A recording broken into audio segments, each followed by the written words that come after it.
ko ke kore be ke u whakamalu atu I he tala whakatapu kakato o e whonua pe mo e lotu. Ka e tukumoa ke ha hato e whangamari mei loto tatau ke whai ai ha hoko atu o e kahi whakamatala I e tau whakawheao I mea whakaeiki ko ia o Right Honourable ke nolo Lord Maafu Tukui'aulahi. O tawa umai ki he ahoni o e ahoeni e whakakato ai e mea whakaeiki ki hono tokaanga ki he Huelo Hangai.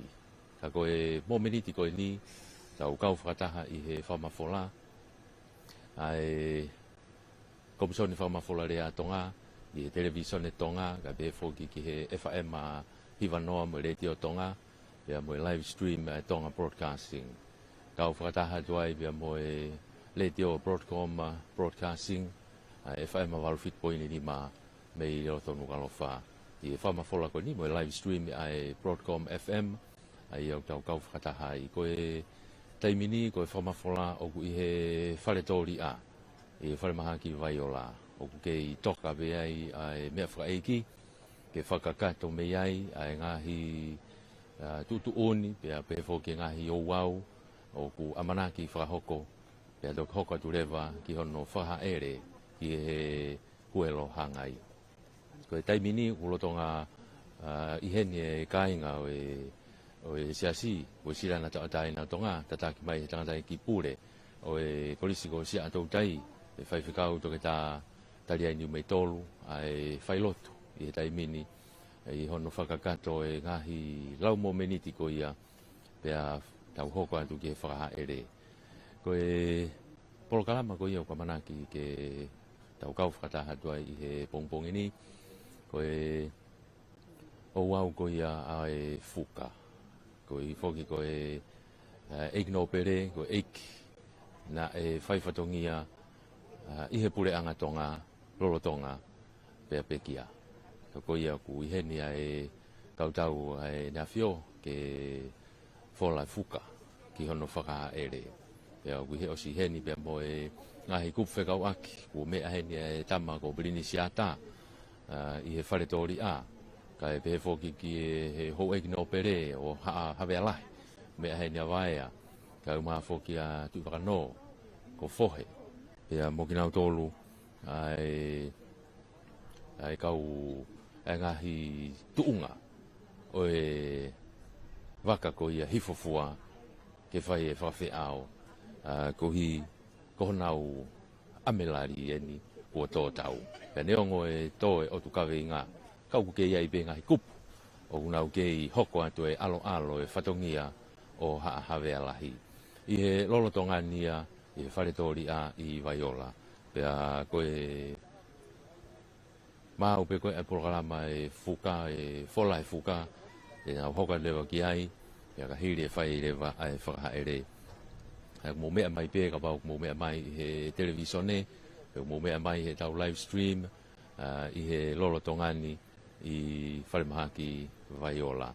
E toki whai bea e lawe ki he hanga o e whakahaere pea mo ne hoko lolotonga ai e tau wau ki he momeniti ko ia. Ka koe taimini e te tau whanofonofo pehe ke kamata ke tau whanofonofo ke wharetori ko hi ko e ngahi o wau o whakahoko ko ia I he lolotongani pea koe ai tui o kutau kau whakataha I kai ke ngata pe I tongani I heni kau kutoi ope atu whoki ke he otumurina o mea me ai hou eiki kau maa whoki ai whamiri o kau tau tonu I mea whakaeiki koe ni o Lord Maafu Tukui'aulahi pea koe lolotongani ia mei he wharetori mei Vaiola te mau kau whakataha atu I he Moimoi I he polokalama pea mo o wau I he ni kai be he whoki ki he whakahaere ki he Huelo Hangai I he pongpongini ai pe moia. Ai nai toiki I tolo mai pe whoki. Ai polokalama ki he pongpongini o ki ke whaingamari e ngahi tawhaki kotoa pe o e teu ki he whakahaere pe mo o wau o e mea whakaeiki he tokaanga pe mo e terio anga ko ia ko Huelo Hangai. Ai koe taimini ku I heni pe mo e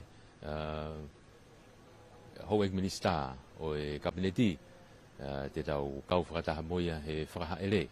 Pea mokinau tolu, ai whamiri, i he ongo kauhala o e bekia, te tau kau whakataha i he whakahaere o e pongpongi ni. E whahoko whoki hano whata pe, e whata ki he mea lere whakahaere. Pea meheni he tala ko ia ku mao ki porokalama, ko ni au ko ia ki Tokomololo, e hoka tu le vaia, i hono toe o giaipe mo e Kaualai, ke hoko ante whata me he mga wha o Tokomololo ki Huelo Hangai. Pea te tau hoko ante pe me iai, e whamafola, ka toa pe he ngahi whetutaki koe ni o ku whai iai e whamafola, ke au ki hono toka anga, ki e pia mo e whakakato e mea whakaeki ki Huelo Hangai. Ko e taimini, e tau whanofo le wahe, koe ni ko teu mai e konga kau ko ia, ai kau tau ai nea whio, ke whakahoko ai hono whaka hake koe lawe, hono whakakafu, ai fuka o Tonga, koe tangata ai koe eiklahi, pea i he whaiwhatongia he pure anga. O e takitau ko ia o ku i he patuni koe ni unau whai e hono tuku e fuka, hono wholahe fuka, tataki e sātini soakai, pia mo e konga kau ko ia, aia ko e taimini ko ne kakato pe whailotu ko ia, se atou tai e hoka tu lewa ki he fuka.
Pea o kou kei kore pe ke uhufanga tu he ngahi whakatapu.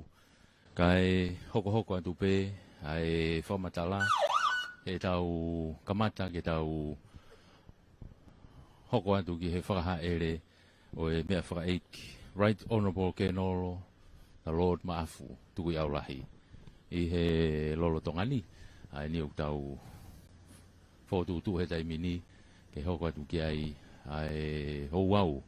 O mea whakaiki, ko e mea lere ni ai kau polisi whakawhiao, ui ai ai Elisabeth ki tā komisiona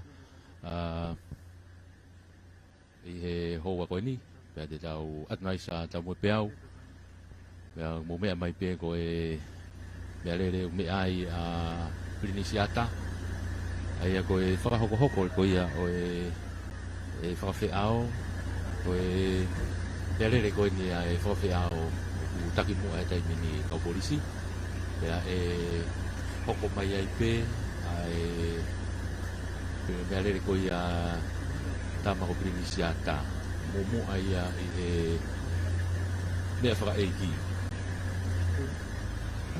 i he whakahaere, ake koe na mo mea ki ai ono whata, i he me he wharetori a, tataki a e whata e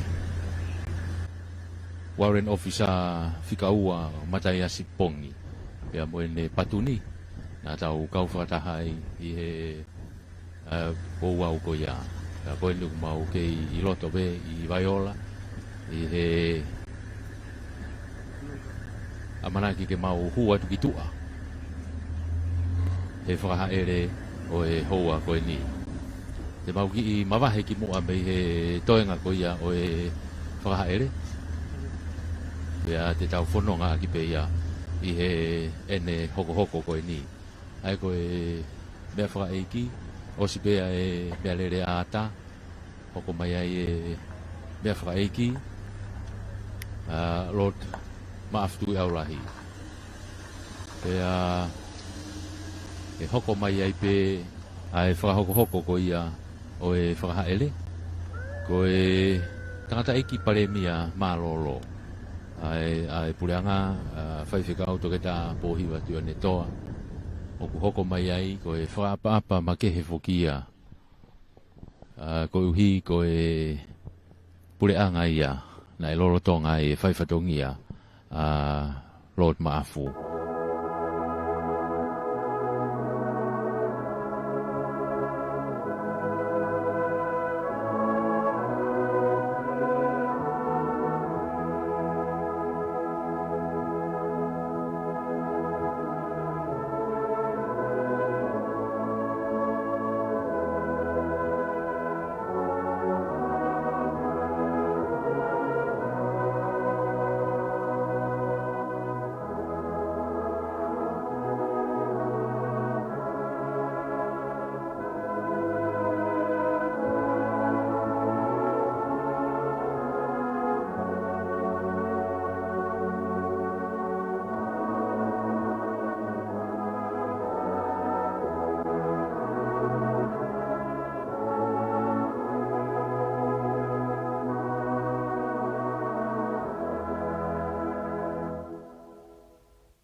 Whanonga whakaosi. Seo sai alau si maafu. Ka koe maafu Tukui'aulahi. Ki he tokaanga ko Huelo Hangai. Ko seo sai lau si maafu. E whanau I whokia I aho uruake o si ulai. O e tau tahiwa nime nima. I heni pe I Vaiola. Pea hange pe koia ko toutou koe kina. Ai ngahi hingoa eiki koia e whare maafu. Ko ono whakahingoa ki he ne kui koia ko seo sai alau si maafu. Nai maafu ia ki mua ia Tevitaunga. Koe tamasi pe ia e toko taha. A Tevitaunga lau si. Pea mo Petty Green.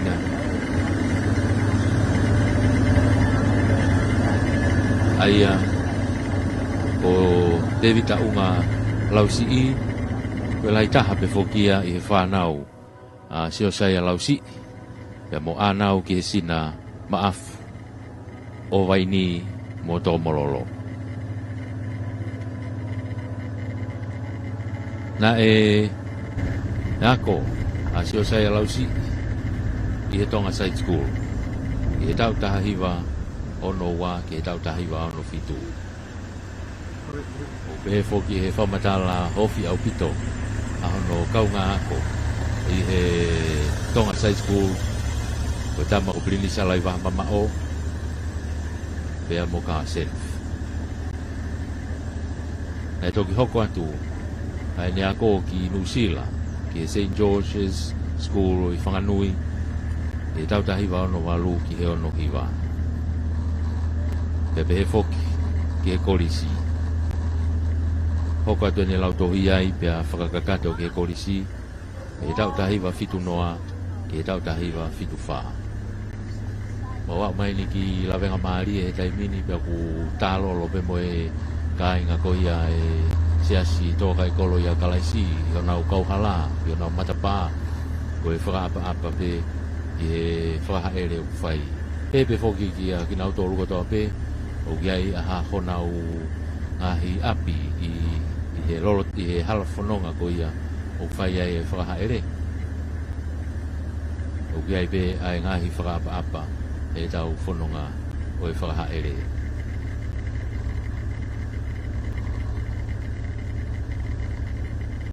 Nai hoko atu ai ako. Seo sai alau si I St. George School I Whanganui. Tahiwa no walu ki tahiwa no hiwa. Pea I he kolisi e fitu noa ki e fitu whaa. Koe ngai whakamatala koe ni I he neako I Nusila. O mai me he family. Ko mai ia me hono kaunga ko ai ko Miles Worsley. O pehena hua seo sai lau si maafu he tau tahiwa ono walu ki he St. George School o Whanganui. Pea nai I he Jellicoe House ko e whare ia na iai. Pea I he tau tatau pe. Na ne kau atoi pe ki he First 15 ai akapulu ai kolisi ki he tau tahiwa ono hiwa. I he tau tahiwa fitu noa na I he Gilligan School I he Whanganui Collegiate School ai pe. O pe he whamatala ko hono manako ko e akapulu pea mo e hoki.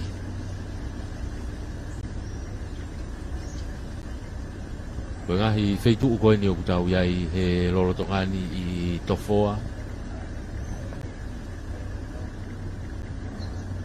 Tau whakawhiowhi atu ki he spaila koe ni I Tofoa. I tau hu ki pouta.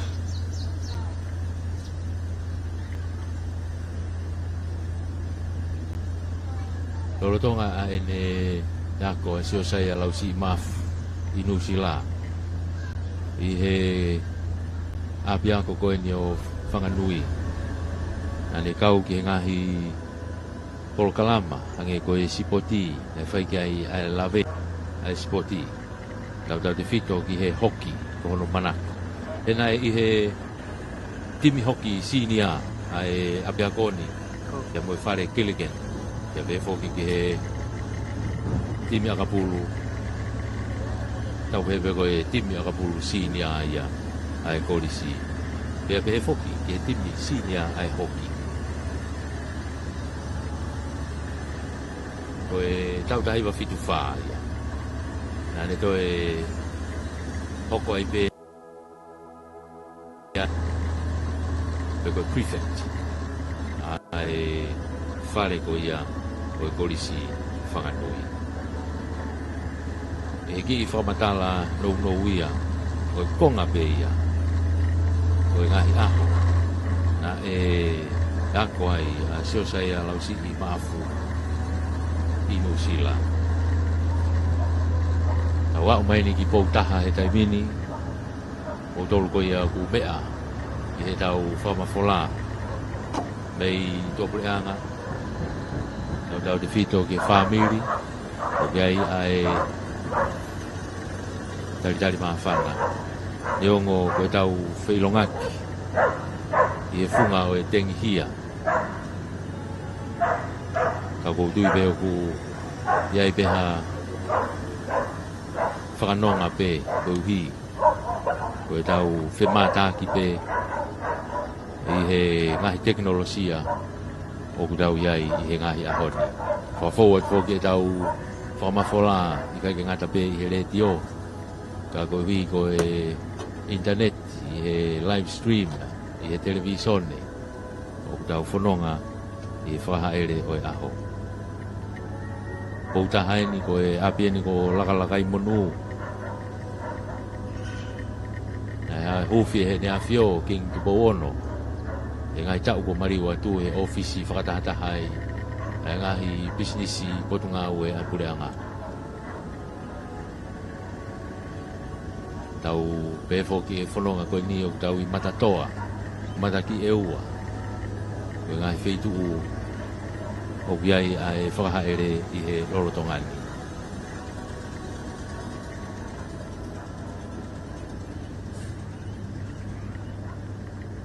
mahino pe i he tau polokalama ai tengi hia o ku whai mei Aotearoa koe lahitaha koe family o kiai koe nongo tamaiki a sosai a lausi maafu pe mo princesi lavinia mata o taone na mea pe mei Nusila e ki te vita unga tangitau e fokia e ki lavinia whanga ke homo whareono pe mo makapuna mei Nusila pe mei e ofa o ku whafolau pe he ofa a kakau o ku tau iai i he lorotongani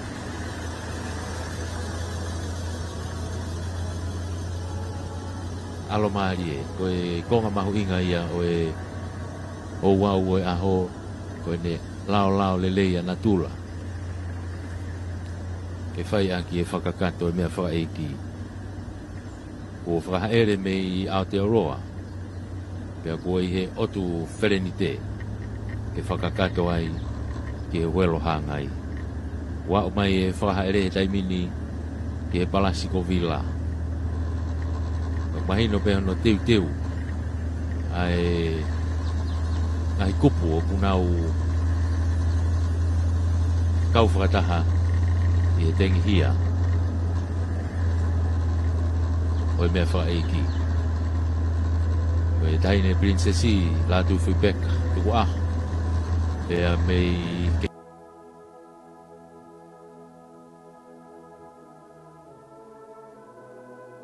Kempela maaf Tukui'aulahi ki ngai api o e family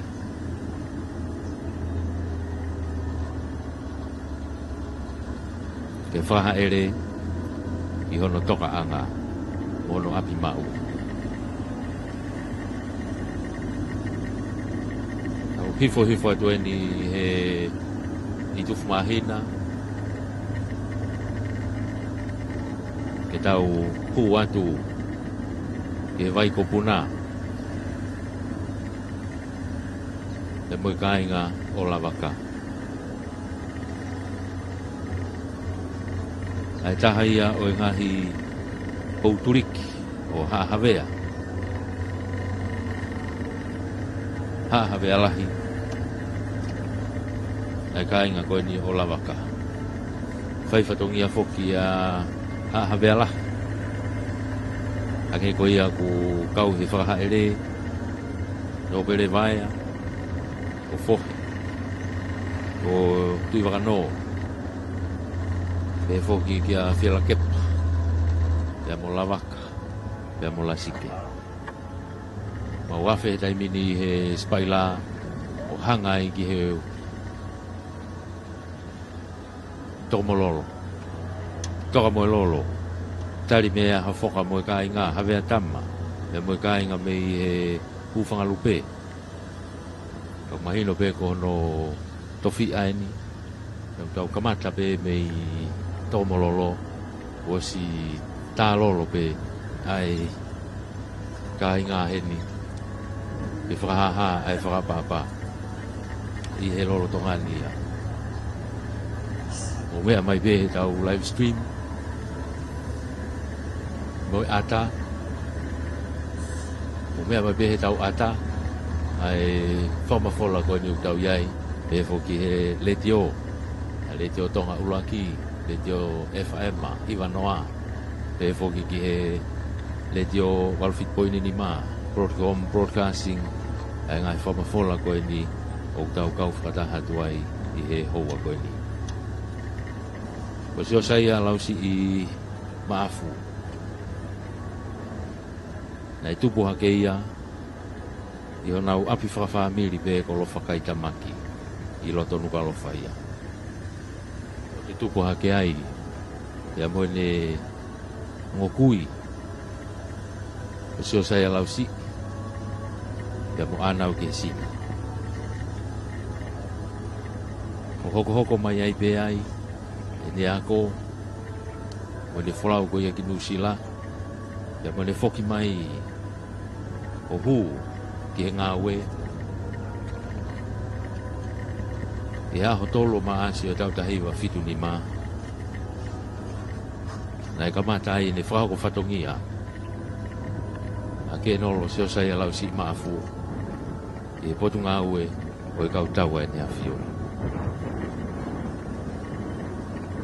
ke I Tokomololo o mea mai be o koe kai ngai ni unau tā lolo be I e kauhala hunou o nau fofonga ko hi koe nau whakapa apai tu ke heange ano teu o e lanu uri pia mo lanu e pareti o lanu e kaunga ngoi mo mamai o kutau whanonga mo ia I he loro tongani.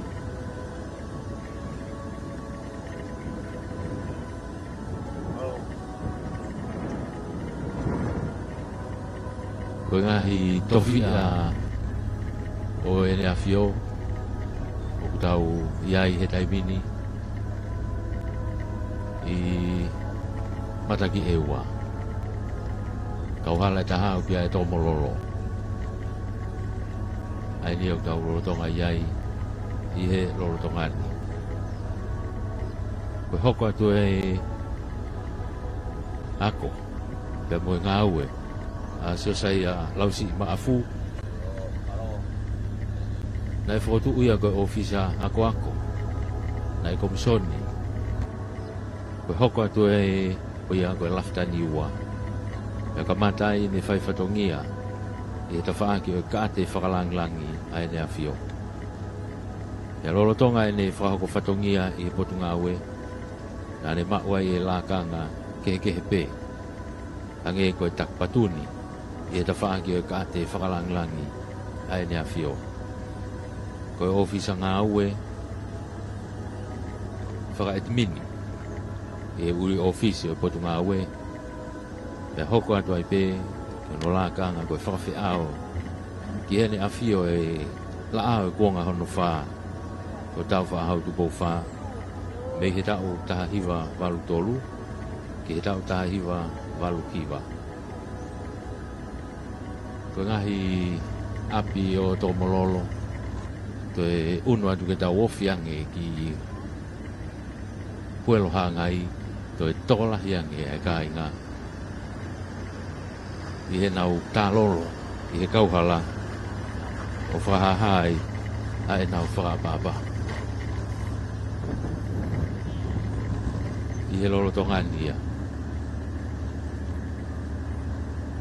Ko e whaifatongia ia o e hoa koe ni, o tau kau whakataha tuai, i he whaha ere, o e mea whakaeki, eik no pere mafu Tukui'aulahi.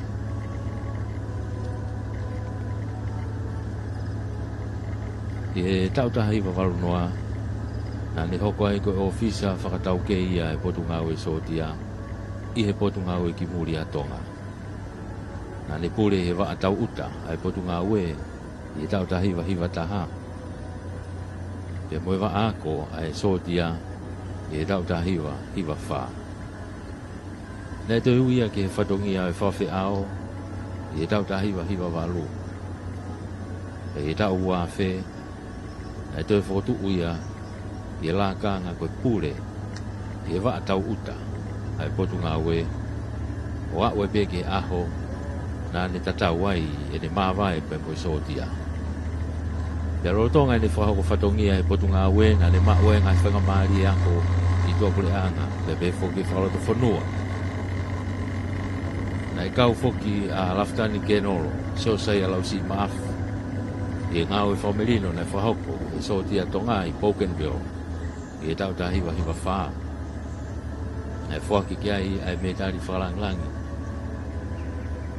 Rotonga e ne whahoko whatongia, ma atu pou moi whanua. Ko e tau whakatoa, e ua nima, ai ni ngā ue whakakautau. Awa ue ni ai whakawhiao, pe moi whakahaere, i Tokomololo, ki he whama ai ahi ko ia ai potu ngā ue ngowe. E whoki ki he ngahi tawhaaki ko toa e whaifatongia heni e ngahi tau ia e ngahi langa whakalakalaka o e tofia o maafu. Aeni, o ki ai e whahianga papa ko eni Tokomololo, ko ofisi e ngowe, o kunau heni ko toa, ai ngahi whaifatongia ko ia e pureanga. Tau te hao ko ofi mai e taimini, o kauhala ua ai whawhi au he taimini, me he kāinga. I ongo kauhala whakatou os, tā lolo pe ai, a e kāinga, ke whahaha e nau whakapapa i loro tonga. Nei whanofo whoki e hingoa no bere tuwha holo ai mafu Tukui'aulahi i a seo sai a lausi i mafu i aho tolu noa o Okatopa o e tauta hiwa fitu.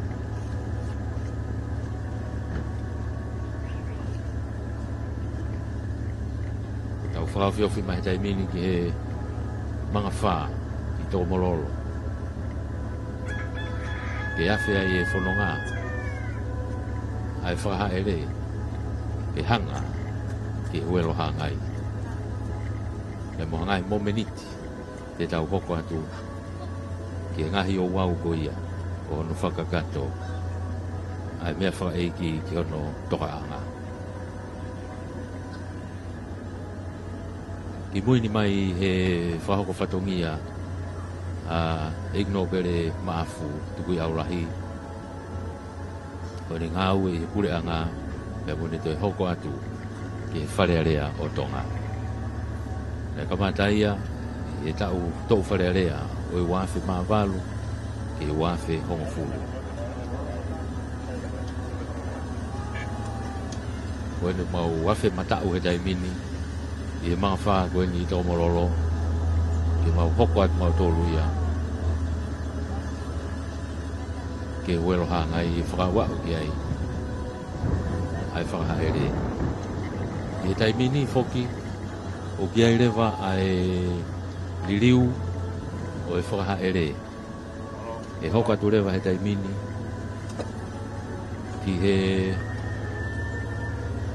ngahi whakawhiao ko ia me he tautau tutuku ai ne a whio whadonga e o ku iai mesia sia meri e Latu o e tataki mai e kautau tutuku ko ni ai kautau ai ne a whio e o iai pe mo e kau matapure e hoka lewa e ni pe mo e ifi ai kautau ai ne a whio ke whakahaere o e mea whakaeki ke hoko atu ai i e taimini.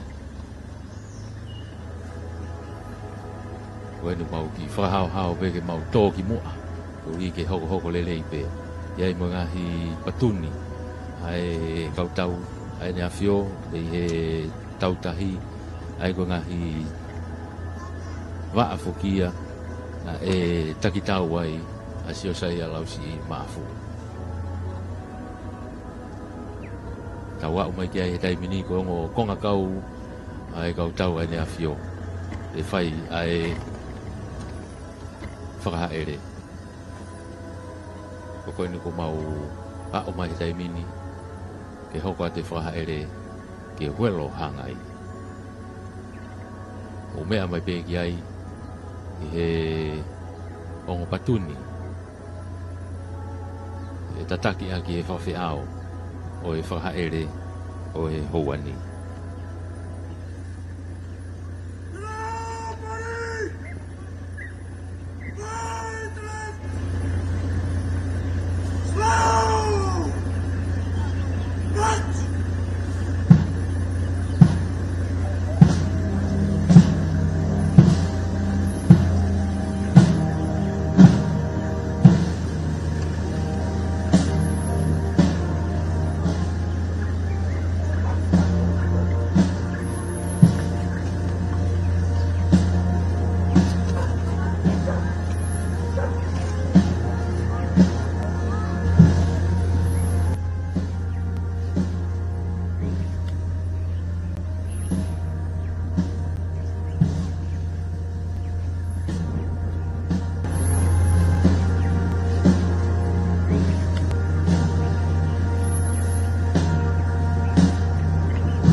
Koia o mea mai kia i he taimini.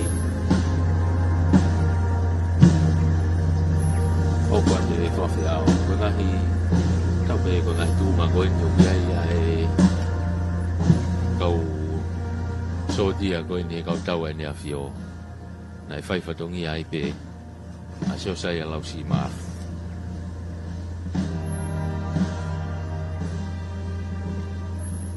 I e tau koia e ua fulma nima malo o e ne whaifatongi ha. Whakautau, mai kautau e ne a whio.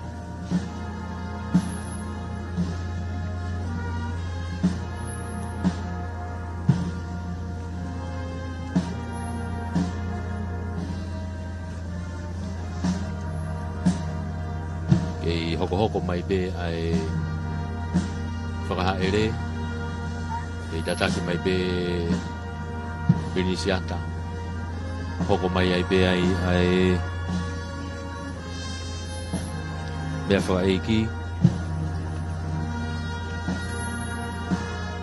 O e tataki foki o e laka koe ni a Tokomololo.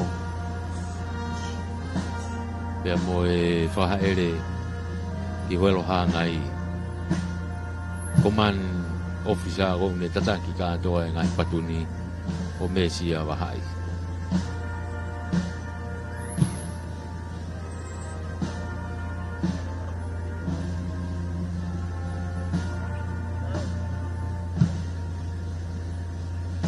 Hoko mai pe e whakahoko ko ia o e whakahaere na e whakahaere mai ai mei Vaiola.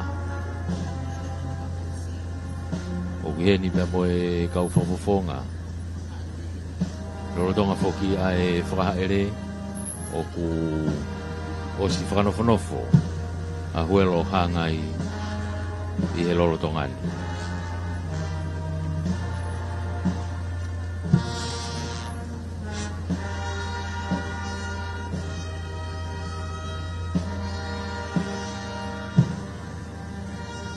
koe ngahi ngā Vaiola a maafi Tukui'aulahi I he wharearea o Tonga. E hu he tau wanoa noa walu. Kano whiri ke ne hoko koe whawhawhonga ia whikaua o e ho eki no pere o e waiwhanua Tongatapu. E wafe mahiwa e whanofo ia ki he lākanga minista ki e ātakai o e whiriuri waki o ea.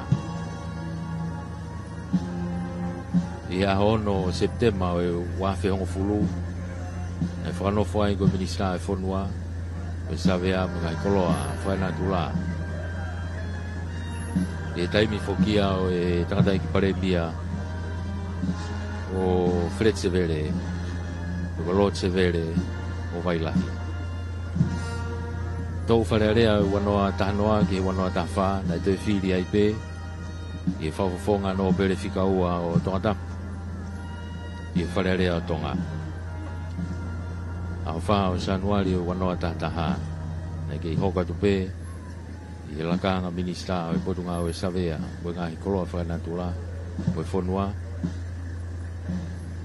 e whoki he potunga o e ātakai o e whiriuri wake a ea e taimia na e tataki e pureanga e paremia lo tui wakano hoko mai ai pe e ne ngā o e whakawharearea ki e wāwheta whitu to e whiria ke no pere ai pe whikaua vai whanua Tongatapu. Nani to e tō ai mga hilākanga o kauai ai potu ngā ue kautau e nea whio. E taimia e kini paremia ko Pekia o Samuel a Crispo hiva. Hoko mai ai pe e ni ngahi ngā ue whawharearea. No tautou ui ki whawhawhonga no pere o e wahi Tongatapu. Whamuimui taha e ni I e taimi o e pureanga e paremi ai e whaiwhikau toketa pōhiwa tua ne toa. Koe aho tahataha o ti se mau wanoa e toi whanowhai he ne a whio king tu pōwono ki e lākanga koe tokoni paremia o Tonga. E I aho tahaua o Sanuari o wanoa wataha na e kamata I e tariui a egno pere maafu I e wharearea I hono lakanga ko e tokoni paremia o Tonga.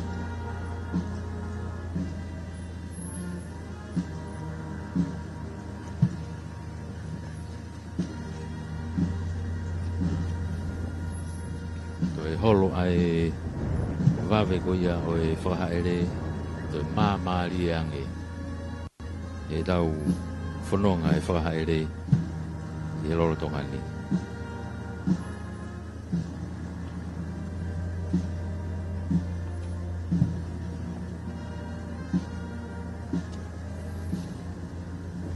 Ko seo sai a lausi I maafu e taane e mo Princess Lavinia mata o taone I e tau tahi wa walu taha. E iai na o tamaiki mo eki te vita unga tangitau e mo eki Lavinia whangaki reono. E makapuna I toko walu whangaki reono. E makapuna I toko walu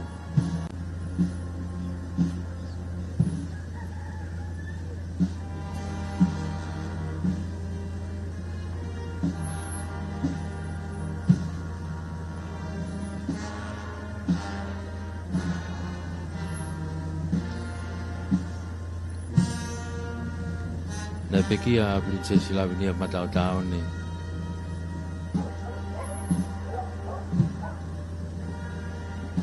peo ku toka moia I heni Hangai tokelau peo hange koe mea a no pere maafu tena toka whakataha ki Hangai tokelau.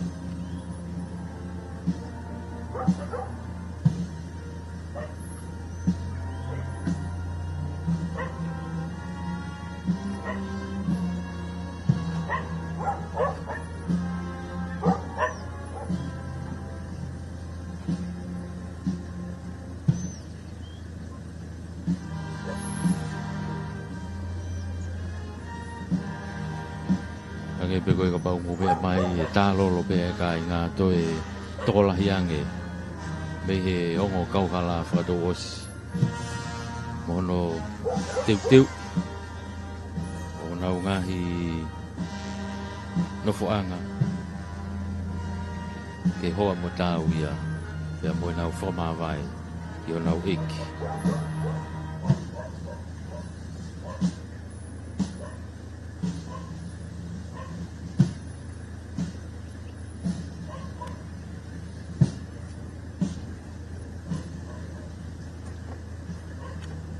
Koe whawhea o ia he taimini. Pa o mai ke tau o whiowhia to taimini ke tau pū ko ia ki Huelo Hangai.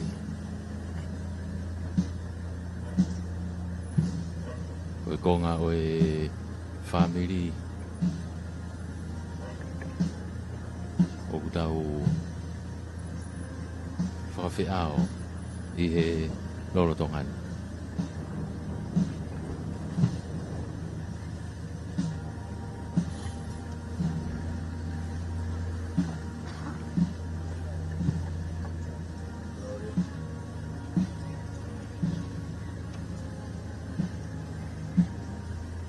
Wana manai ki mai ai ifi ya mo whakaha ere.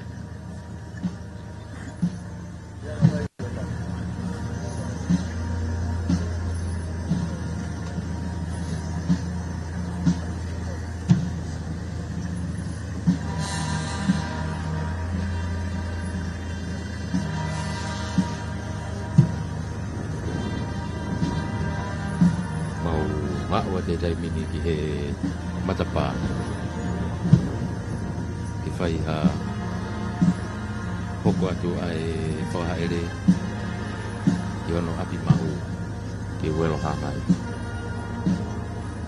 Toi tokolahi ange pe moi ka inga e tau wa'o ki tau hu ki loto.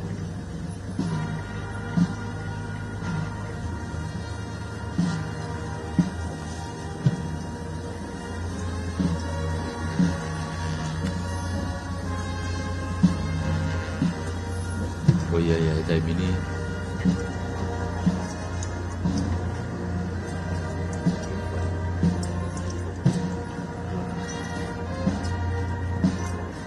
ako ia inu tau ia i he lolo tongani ange pe ko ia ko no whaha ere o i mea whaeiki o i lolo tongani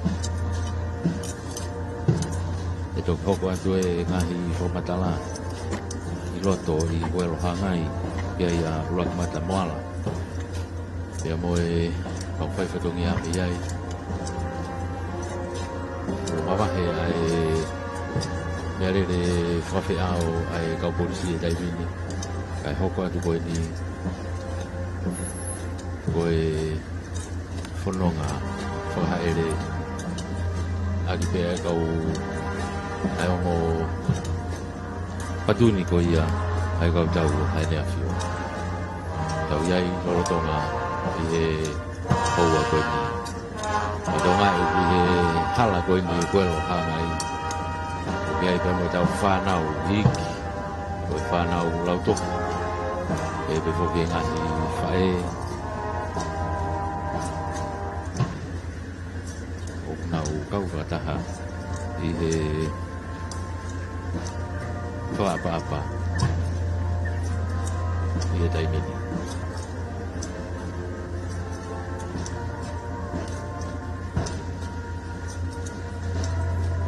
Ngahi aho whaosos e lau maari e a mafu Tukui'aulahi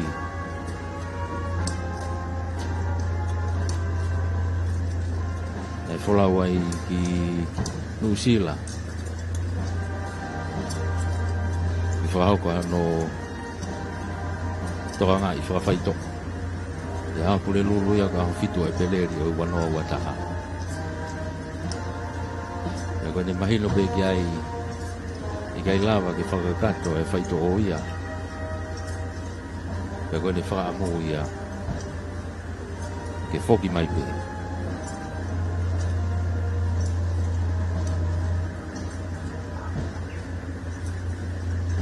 ke whoki mai pe ki tongani Nā ne tatau mai, I heng o asapat. Kono tahaua di Sema, o wanoa wataha, I Auckland City Hospital. E ai pe mono hoa, o Rakimata. E nai toki whafolau mai ia, whahaere mai, a hoto unoa o di Sema, o wanoa wataha. Koe ahoni, whahekeka. Ano mea whaheki, I ono toka anga, I malae ko Huelo Hangai, I heni, I Tokomololo. Ke ta toka ai, I mo ta hene ko prinsesi, lavinia matao tao ne. E foki ke hena kui, o hoa mo whare ono. I ahonia, koe aho iau toki ai e historia.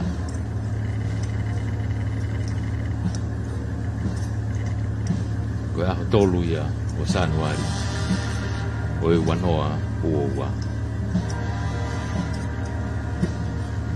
Koe whakaua uia o e whakahaere e teri o anga o Huelo Hangai.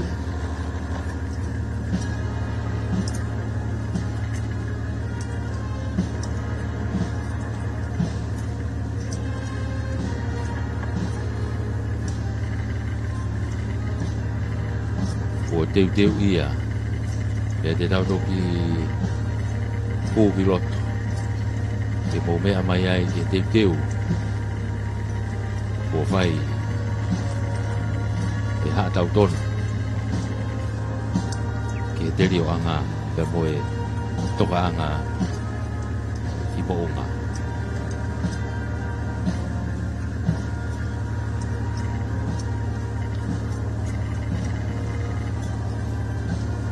Heni foki I e whakawhiao koe ni o e whakahaere ano ngō whiwhine o heni o no pere maafu Saris I ka whiri lava o Saris I ka whiri lava o e whakahingoa tama ia ai tahine ko Princess Latu fui peka tuwaho o tonga I ne mai moa I si amane. E foki ki a meresei ni alalate ko whahingoa tama ia ai na kui ko tupu o pulot wae na heni ko whawhiao whaos ko whaike hepa ai no bere maafu Tukui'aulahi.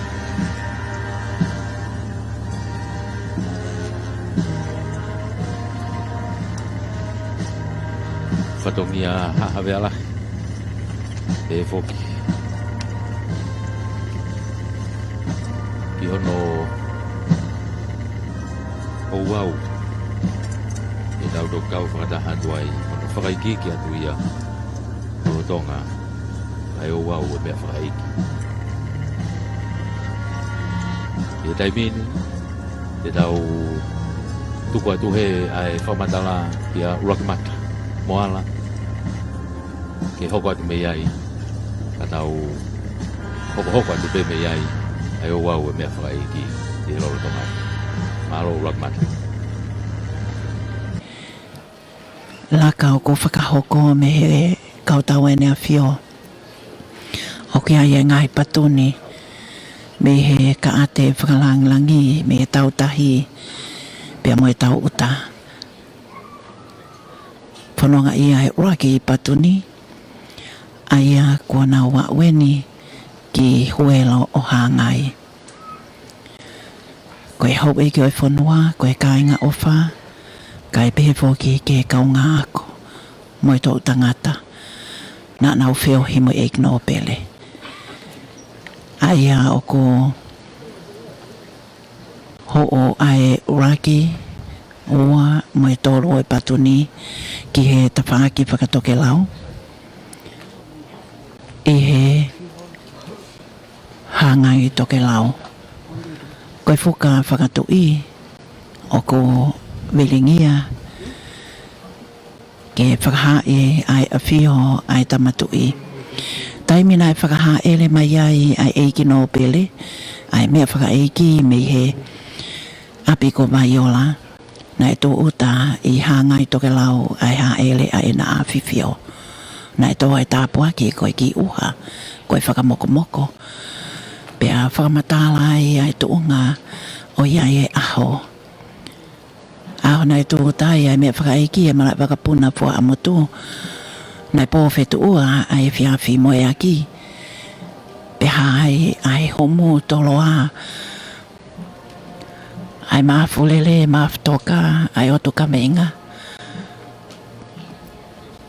Ka koane po. Na e kaupo uri. Koe whakahaia. Io ko popo uri. Aha bealahi. Ai Tonga, hono kotoa i Tongani. Pēwhoki ki he otu mulina. Ai kainga o ekno pele. Ahono whale. Eiki te wita unga. Kai oma afo ki a sela. Moi whanau. Eiki lavinia. Whangake hoa mo whale ono veikune. Pea moi family. Oma afo ki ai kainga. Ai ngahi kawha. Oe. Eiki noho pele, nau whakahoko pe ai te ingihia me Aotearoa. Pea kutu unga ia e whakahau e whakaapa-apa. He kua whengo aki e whonuani. Ai te ingihia. Koe lau aitu. He kua taha na e whai e whiohi, na e whai e whalala. Na ane o whai. Ai kainga. Ai siase. Pea uma afo ki. Ai taha katoa pēna ane whiohi moia. Maheno. Ai e whiawhini, ai hoa tāni. Pea moe no fo'i he kainga loto e sias au whito. Ke tari ai o wao. Koe whakalangi ai tāma ko pilini siata. Kai oma afo ki aha matapule. Loto maongo ki e amsia ai hiki a toa.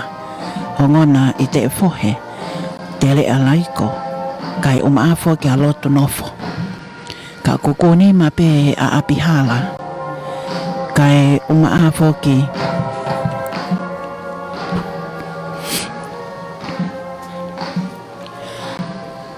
apakilao Aotearoa. Poi ngahi ka whami Aotearoa. Ke whakahae whakaapa-apa. Koe mea whakaeiki. Ai a Right Honourable ke nolo eiki no pele maafo Tukui'aulahi. Tō ota ai mea whakaeiki ki Hangai tokelau. Io oko whakaha ai whakaapa-apa. Me he taha katoa pe tangatai whanua, whiwhine whanua. Aha matapule, tatau pe me vaini, mo Tokomololo. Hafoka. Kai afo ki ahono ngahi ka wha. Atamai he mea lahi katoa ke masi ofa ki mataliku. Tuiaki ki matangi. Koe tama ko pilini siata. Koe whakalangi-langi. I he mea whakaeiki. Ne mea mai ki hono mea anga. Ko tama ko pilini si tui pele hake.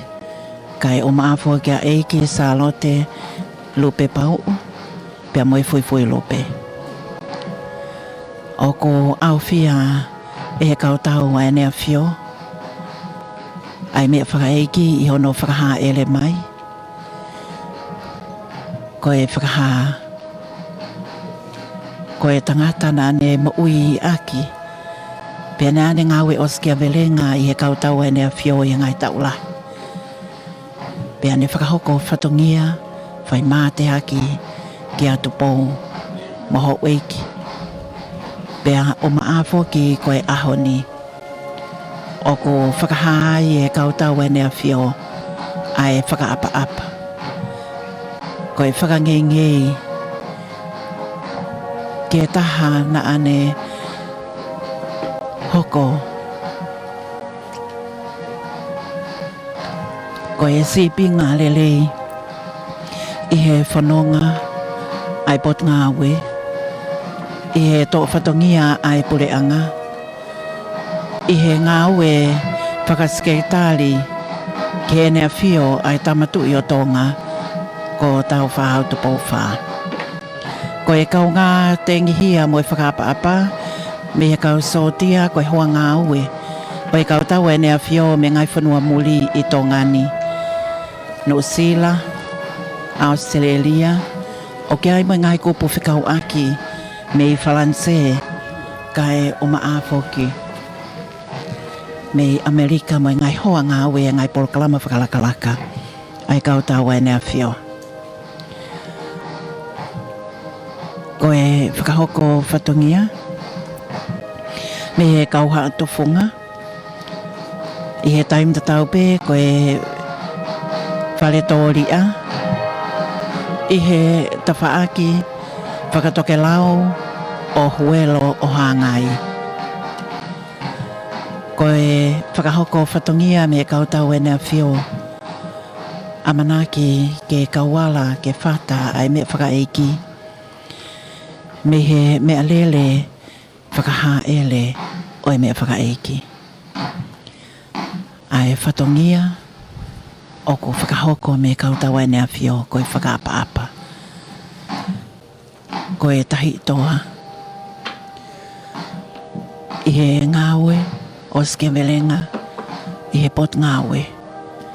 Kai o maafoki i he wharearea o Tonga. Mo e pureanga o Tonga. Ko e whatongia tupu ape o whakahoko me e kautau e nea whio. Kia ki nau tolu o nau i he pot ngāwe. Ko e mea whakaeiki o ko whungani ai i e malu o e whuka o Tonga. Ka e pehe i he whungani o e malu e whuka o Tonga. Ko e ngahi me tari whakalanglangi.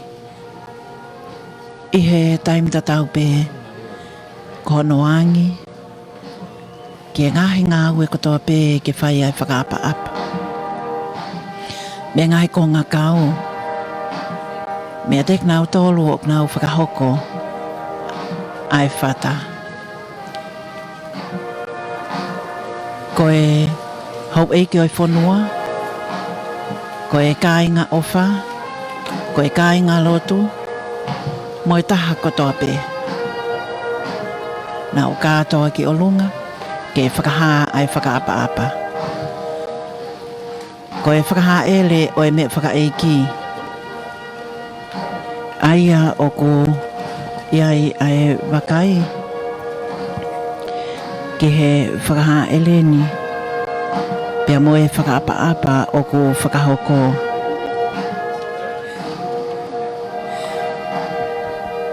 Ko e amanaki ke whakatoka. Ke toka ai mea whakaeiki. E whare tōria. Ko ngauhi pea teu i. Iai foki ai lawe. Ai he whiawhini ai ahoni pea mo e malu pe. A fua alomari e pea na tula. Ka oki ai wakai i he tālolo ai kāinga. I ka whirilawa kai o māwhoki a mele seini alalate. Pehe ai wakai ki he hatufunga. Takawale mo unga tō e la aoe o tutonga.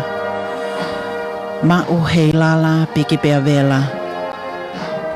Ko tā kapue pea mo e whatongia tupua. Ko e mea whakaeki eni. O ko whakaha ele mai ki e whale tōri a. I he kaunga whakahoko whatongia, tata ki he komsoni whamapura lea Tonga mo he walupitu o ininima. Ko melie lau kaunga whakahoko whatongia me Huelo o Hangai. Mahalo pito e urakamata pea koia. Koe o wau, koe ni koe o wau whakai eiki. Koe o wau molu malu. O tau kau whakataha tuai i he houani.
Taimini ko kau fata e kawala ko ia e fata warrant officer fika ua matai aspongi tataki e kau fata ko faileva e hoko atu me ai ai o wau o e aho e tataki ve foki ai o wau e mea whaiki e hono kai ngalotu sia o fitu. A fio e hau o Tonga King tu bono. Per fogueta ne cuidina na spau. Ai le princesi salo te mafileo pero le Twitter.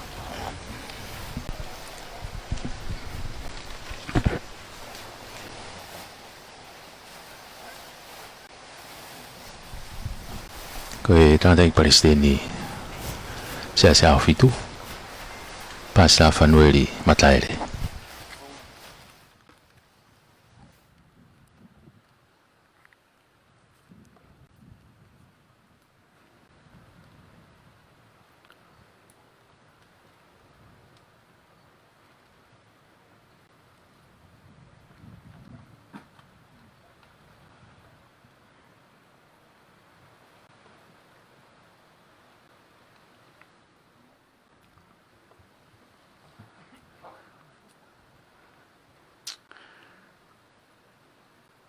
e lau maria maoni oni haere mai o kau moho kakai manawahe gihe o tua e atua e whamalo gia deia he kua hokosia e feidula o e ne whamau pe hu gia deia nane ngauhi ai langi mo mamani e moe tahi, moe ngahi matawai, oe ngahi vai, ke tābuak mai, e Sihova.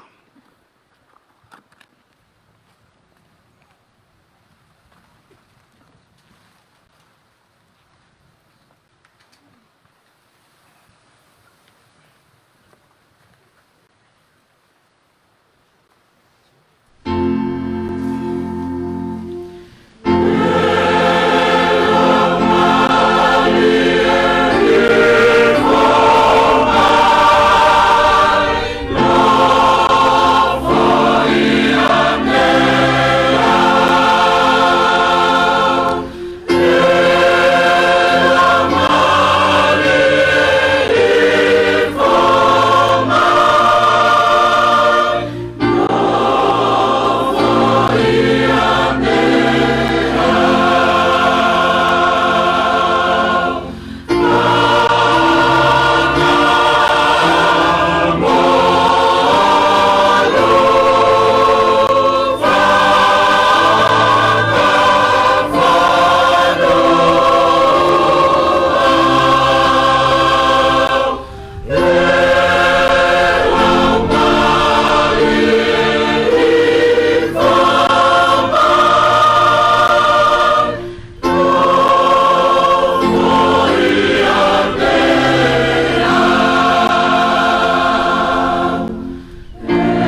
Aia koe taimini foki ai amanaki whakaha o e ngahi whakaapa koe toko pale ha ele mai ai nea whio koe tui o Tonga koe eiki pole ke ene kautau ai nea whio ai tama ko tupo wono ai au ko whakahoko ai e wau o e toko pale ta kapue pia mo e whatungia taka wale i unga toi la ao e otu Tonga e ongo ta whaaki hau iau e whanua koe hau toka i Huelo o Hangai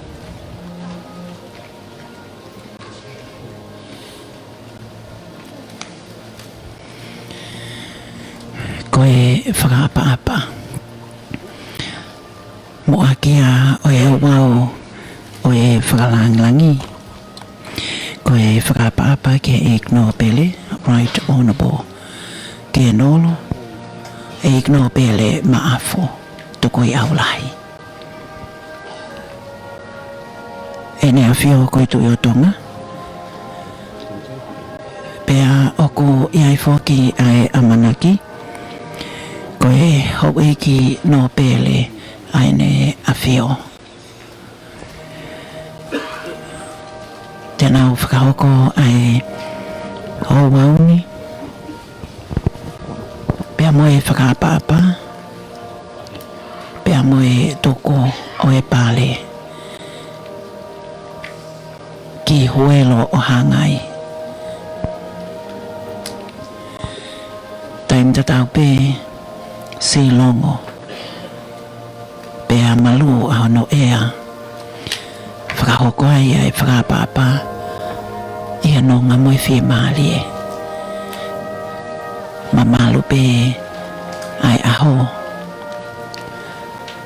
ko Huelo o Hangai e whakakoloa oi aho koe ni ke whakaike kau me whakaiki no pele maafo Tukui'aulahi hau no pele nea whio amanaki ke hoko mai e o wao o e tuku pale no pele tui hangana no pele tui bakano no pele vaia kai o maafo ki ai hau ki no pele no pele whai whikau tui awhitu no pele nuku pea oku si longo foki hawai ata kai o maa ata tui tufu pea mohala kakala ka koe hau eki no pele ke whakahai whakapa-apa moi manato no pele tui wakano no pele tui hangana whakahoko whatungia me hatu funga ko takawale i mounga ko e hatu funga ia a no pele me i Tokomololo o maafoki a toe la awe o Tonga whale kulutong ma o Huelo o Hangai no pele whakatulolo mo e hau iki no pele a ene a whio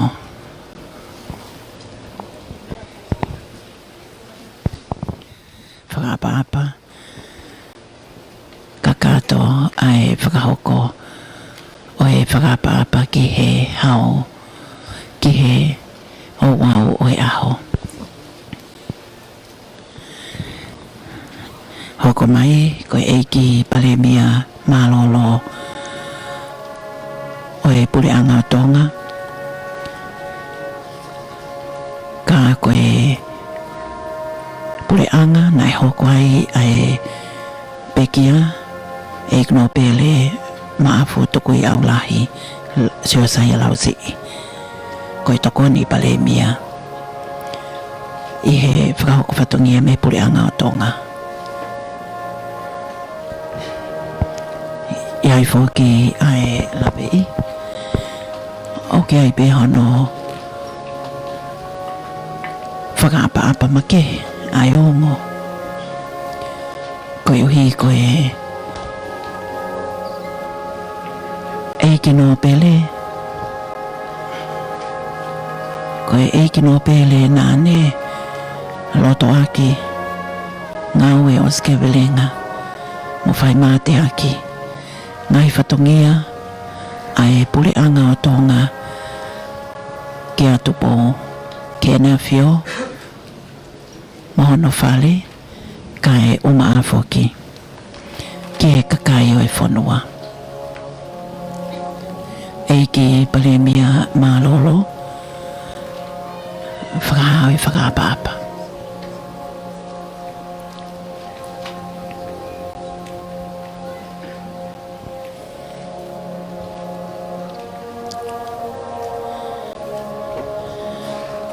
koe ngai mo meniti molu malu o e whakahau e whakapapa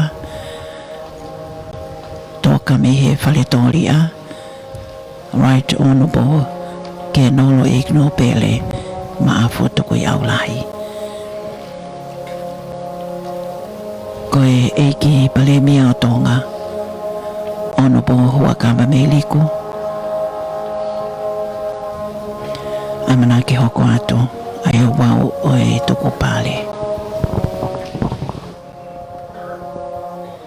Puleanga ko ia pohi watu ane toa ka no whalangi i o e puleanga na e loro tonga whai whatongi ai e na lea ufu ko ia ki tokon pare mia na e whanofo ia i he autahaua sa anuari o wano wataha na ne tariu ia e whare rea tonga i ono lakanga ko ia ko e tokon pare mia o tonga i lia hano whotuu e aho tataha o tisema o e wanoa lakanga maulunga wa o ki puleanga o Tonga ta o e wofulma lima ene fai fatongia i he puleanga i he kautau ene afio pe te hoko mai e pe ki he whalerea o Tonga wa o mai ki e aho ene pekia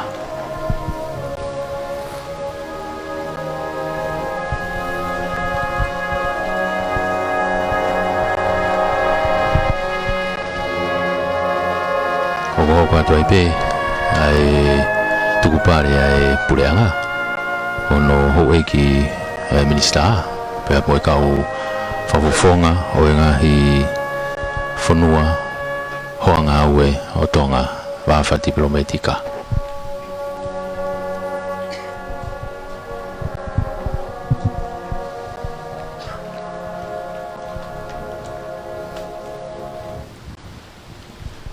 ai foki a Lucila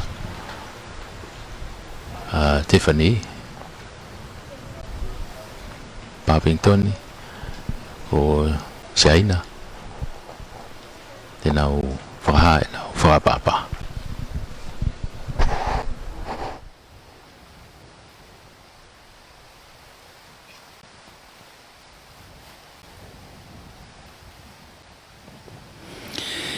koe Tukui'aulahi anu sila ki Tonga ni koe ambassador a Republika o kakai o siaina ki Tonga ni koe Tukui'aulahi o Britania ki Tonga ni Tukui'aulahi a Australia ki Tonga ni pea moe ke nau tolu koe kao whapofonga whakadiplomatika ia ngai whanua muri i Tonga ni koe o wau o e whakaapa-apa koe mea whakaeiki i Hangai toke lau ai eiki no pele the Right Honourable ke nolo eiki no pele maafo Tukui'aulahi koe ambassador siapani Tonga ni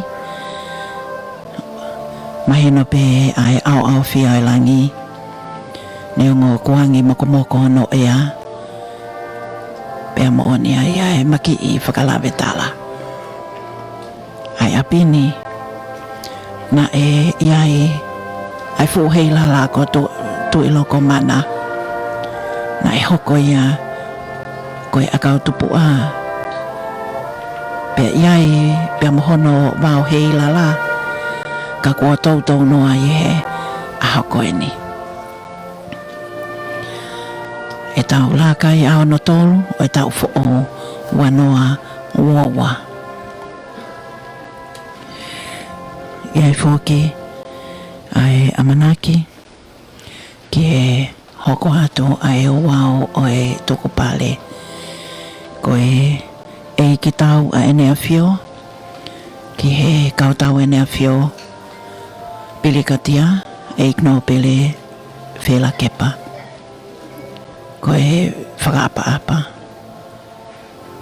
whakaha ai kaungaongo i maoni ko e kupu i he ngāue ko e kupu i haa Vaiola. Pea o ke ai fōki ai amanaki ke hoko atu ke a tekna o tolu ai ka o sotia me ngahi whanua muli i tongani ka koe hoa ngau e whakalakalaka o i kau taua e nea whio.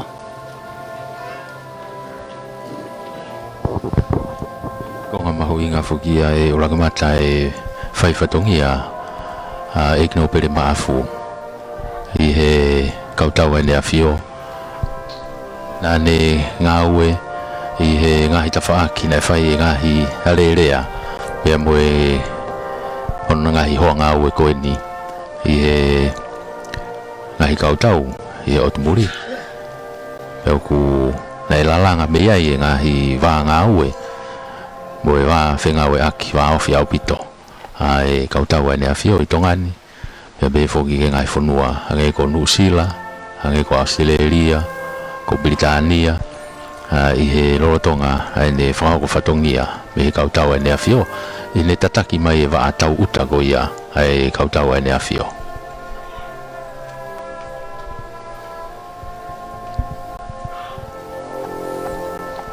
E ngata pe he whakahafu ki he Brigadier Whela Kepa ai whakapa i he kautaua e nea whio ka koe ka whalalawa whokia o e hifofua o e haha Vaiola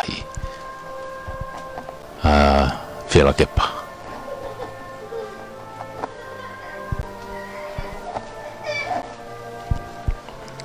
O kakato e o wau e tukupare pia mi hen lewa te tau hoko adurewa ki he o wau e lotu o e lot whawhetai o e mea whakaeiki o e ahoni.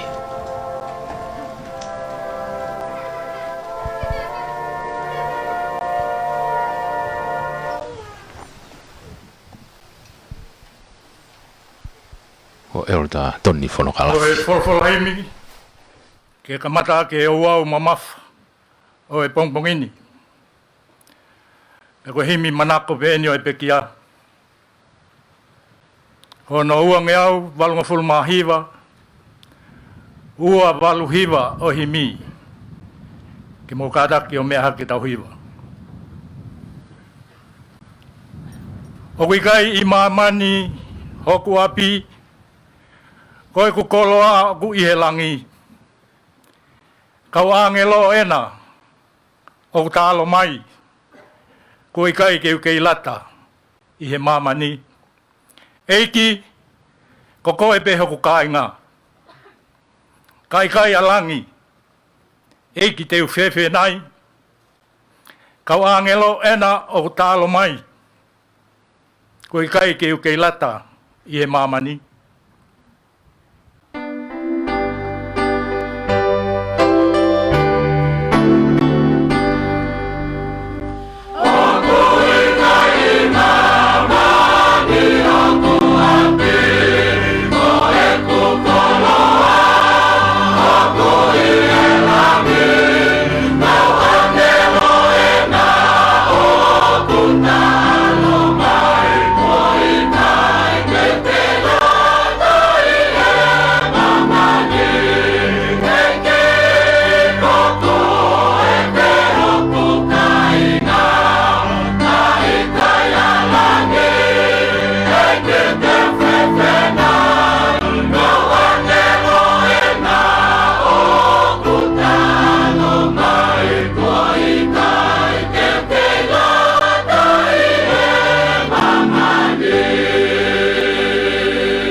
Manaki ia teu iai, o si whai hok whamore more i. Tene tāri pe au, neongo e ku vai vai. Ko i kai te uke i lata i he mamani.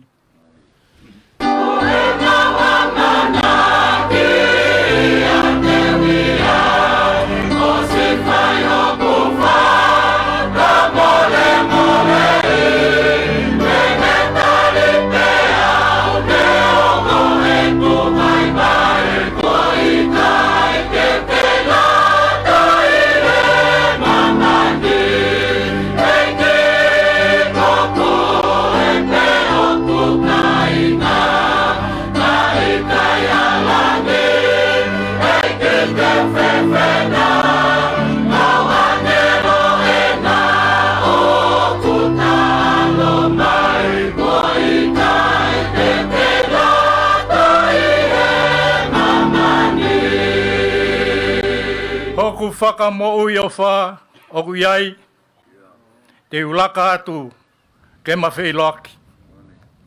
O ne tatari mai, mei he wani, ko i kai te uke i lata i he mamani.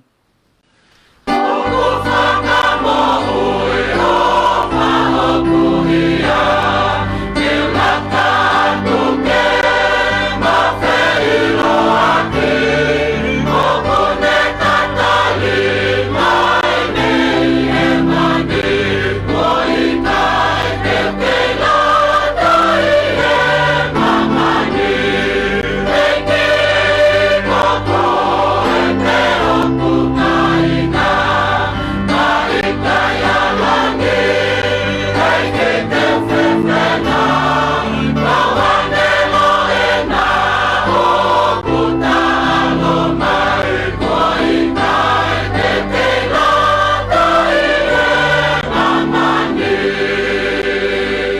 Si whakaosi, tau nofo taingata ai i he langi, kalanga fia kau maa oni oni.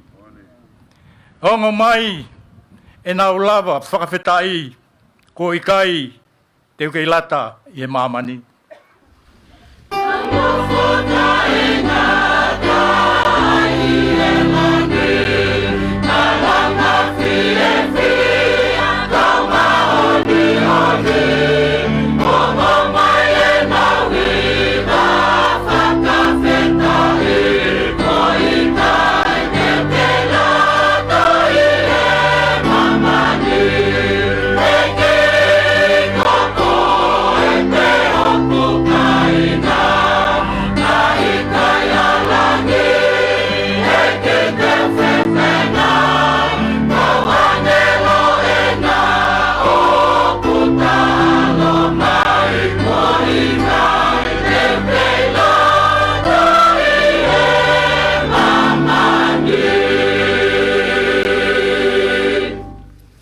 Atu, mo me ai fo ke dau lotu.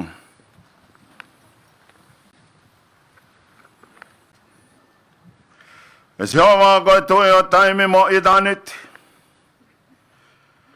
Ko koe ia io, ko koe ia nake iai. Padeke kei iai ai pe.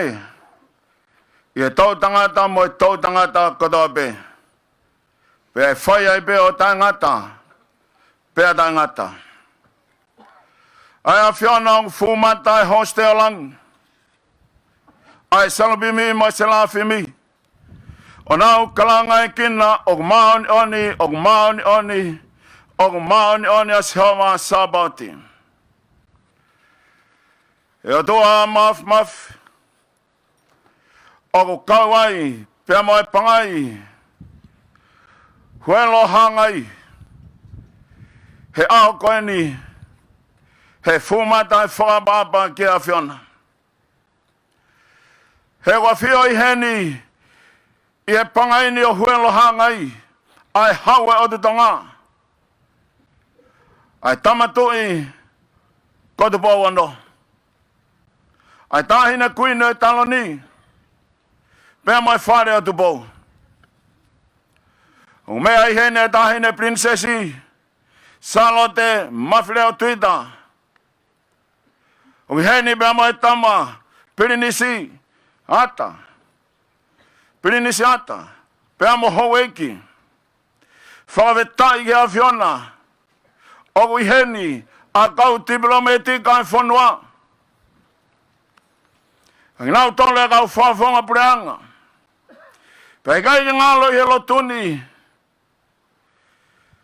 Ai mau whakakau kau. Ke whare o mafu. Ai plonga o hoko i he whanua. Guango. Peongo ki he loto ko tabe. Ke nā whiwhio. Hou eike whanua. Kau maa kai ngā waini. Tokomololo. Kau ngau e whakapureanga. Pea mai ka kai o Tonga. Whawhetai atu ki a whiona. O kai e taimi ke whai ai hono tokanga i kina ai a whiona. Wafe mai. I pangai o Hangai. I hoa koeni. E tangata i paistene o sesi. Whaife kau whanueri mataere. Kau mai kau whaife kau. Kau hi kau tokanga i kina i wholafola i whakaheke he kanki. Ai egi nako pere. Ka koe ulo hahawea.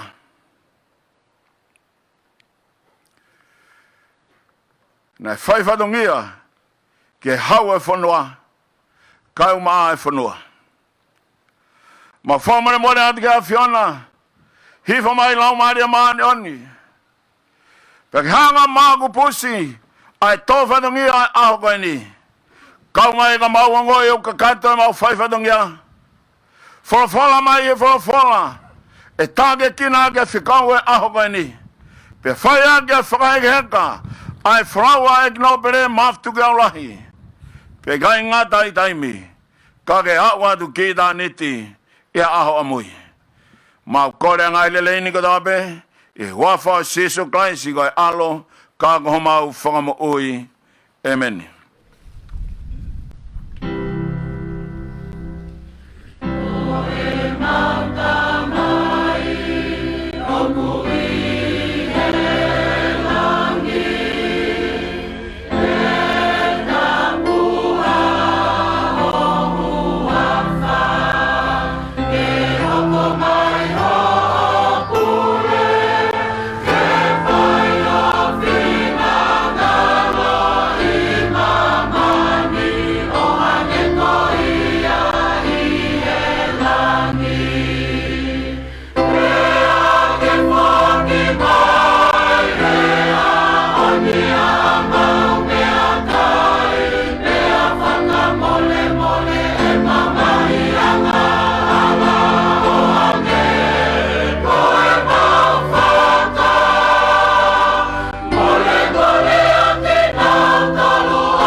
E Sihova, ko koe ho mau whanga i e tautanga tako toape.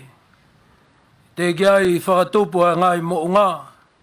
E te kia i te ke ngahui a e whanua mo mamani. Io, talu mei mua o a ua taingata, ko koe pe koe o tua. O ke liriwa e tangata ke auha, bea ke pehe. Ta whoki, Aki mo tolu ai whanau ai tangata. E u tatau i o ao ai tau e a whē mo e ane awhi i ono hili ange ia. Pea mo e reo i e po. Ke awe a ki nau tolu hange koe awe he waita whē. O nau hange koe mohe. I e pongpongi. O nau tatau mo e mohuku o tupu hake. I e pongpongi o kulau ma ui uia. Pea tupu hake. I e whia whi o kutu usi i whoia.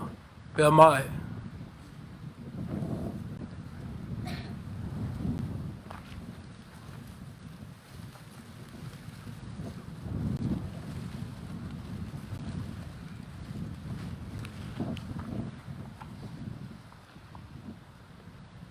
Hoko ilo o mo ui a hoku huhu i.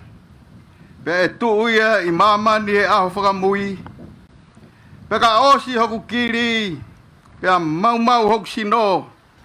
Te kei mamata i hoku kakano ki he otua. Aia te uma mata kia i ma aku. Pe wakai kia i hoku mata.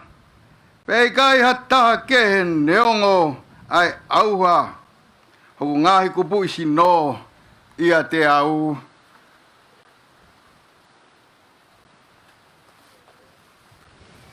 Aia koe whaiwhikau ia. Whaiwhikau sio ne tau whalomu. Moi pot wholofola. Pēkia whaiwhikau hei lala whi a moi ata. Teu mai koe whahiwa i en Bloomfield. Moi hiwa whakatata. Kai ngaloto e siasi aho whito. Koe fōu ki api. Kua kite a he mani. Pia koe api ma oia. Koe whakakoloa ia o e aho koe ni.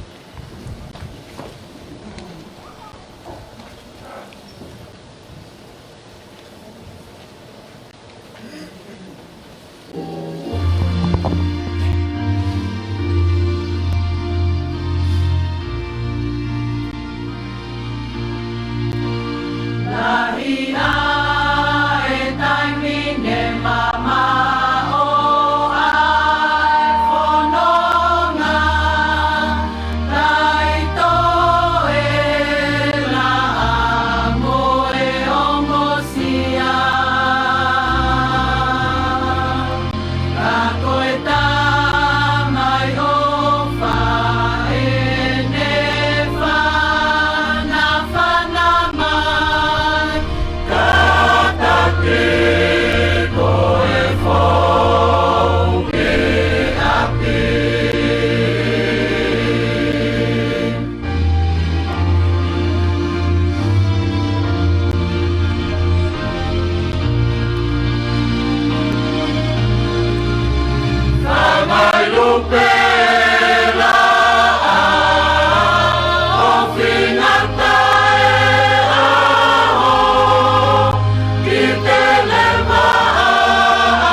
Kai pēna e toko taha, e whewhe ono whotu e mate, pia e sino whe te nau Hawaii. Koe mare koe, koe aku ke tūtū e o kai te ke whakakeia, o kui kai o kapau e kai mate. Pia koe mea koe aku ke tūtū e o kai te ke tūtū e sino koe a e tupu. Ka koe foi tenga pe, koe ui tenai, pe koa foi tenga kehe. Ka ku whaki kia e o tua ono sino, koe ne whaiteria pe ia, pe ki e tenga takita ono sino o ona. O kai koe sino, kakano, tatau pe, ai kakano kotoa pe, he koe ai e sino kakano, koe taha o e tangata, koe kakano e taha o e whangamanu, koe taha kehe, koe whanga i ka, mo e taha kehe, ai whanga monu manu.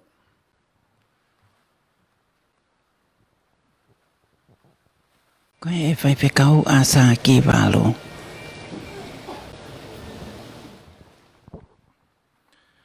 Pea oku iai foki ai ngahi sino whakalangi, mo ngahi sino whakamama. Ka ku taha pea ai nau e whakalangi, pea koe whakamama o ku taha kehe ia. He oku iai ai nau e taha o e la a, mo e nau e taha o e mahina, mo e nau e taha o e ngahi whetu o. He oku whai kehe i he nau ai whetu e taha, ki he whetu e taha. Pea ku pehe pea e tau tuu ai mate, o ku tūtū ia i he au auha, o ku whakatū hake ia i he tae wha au auha. O ku tūtū ia i he whakarielia, o ku whakatū ia mo i nau. O ku tūtū ia i he vai, o ku whakatū ia i he mālohi.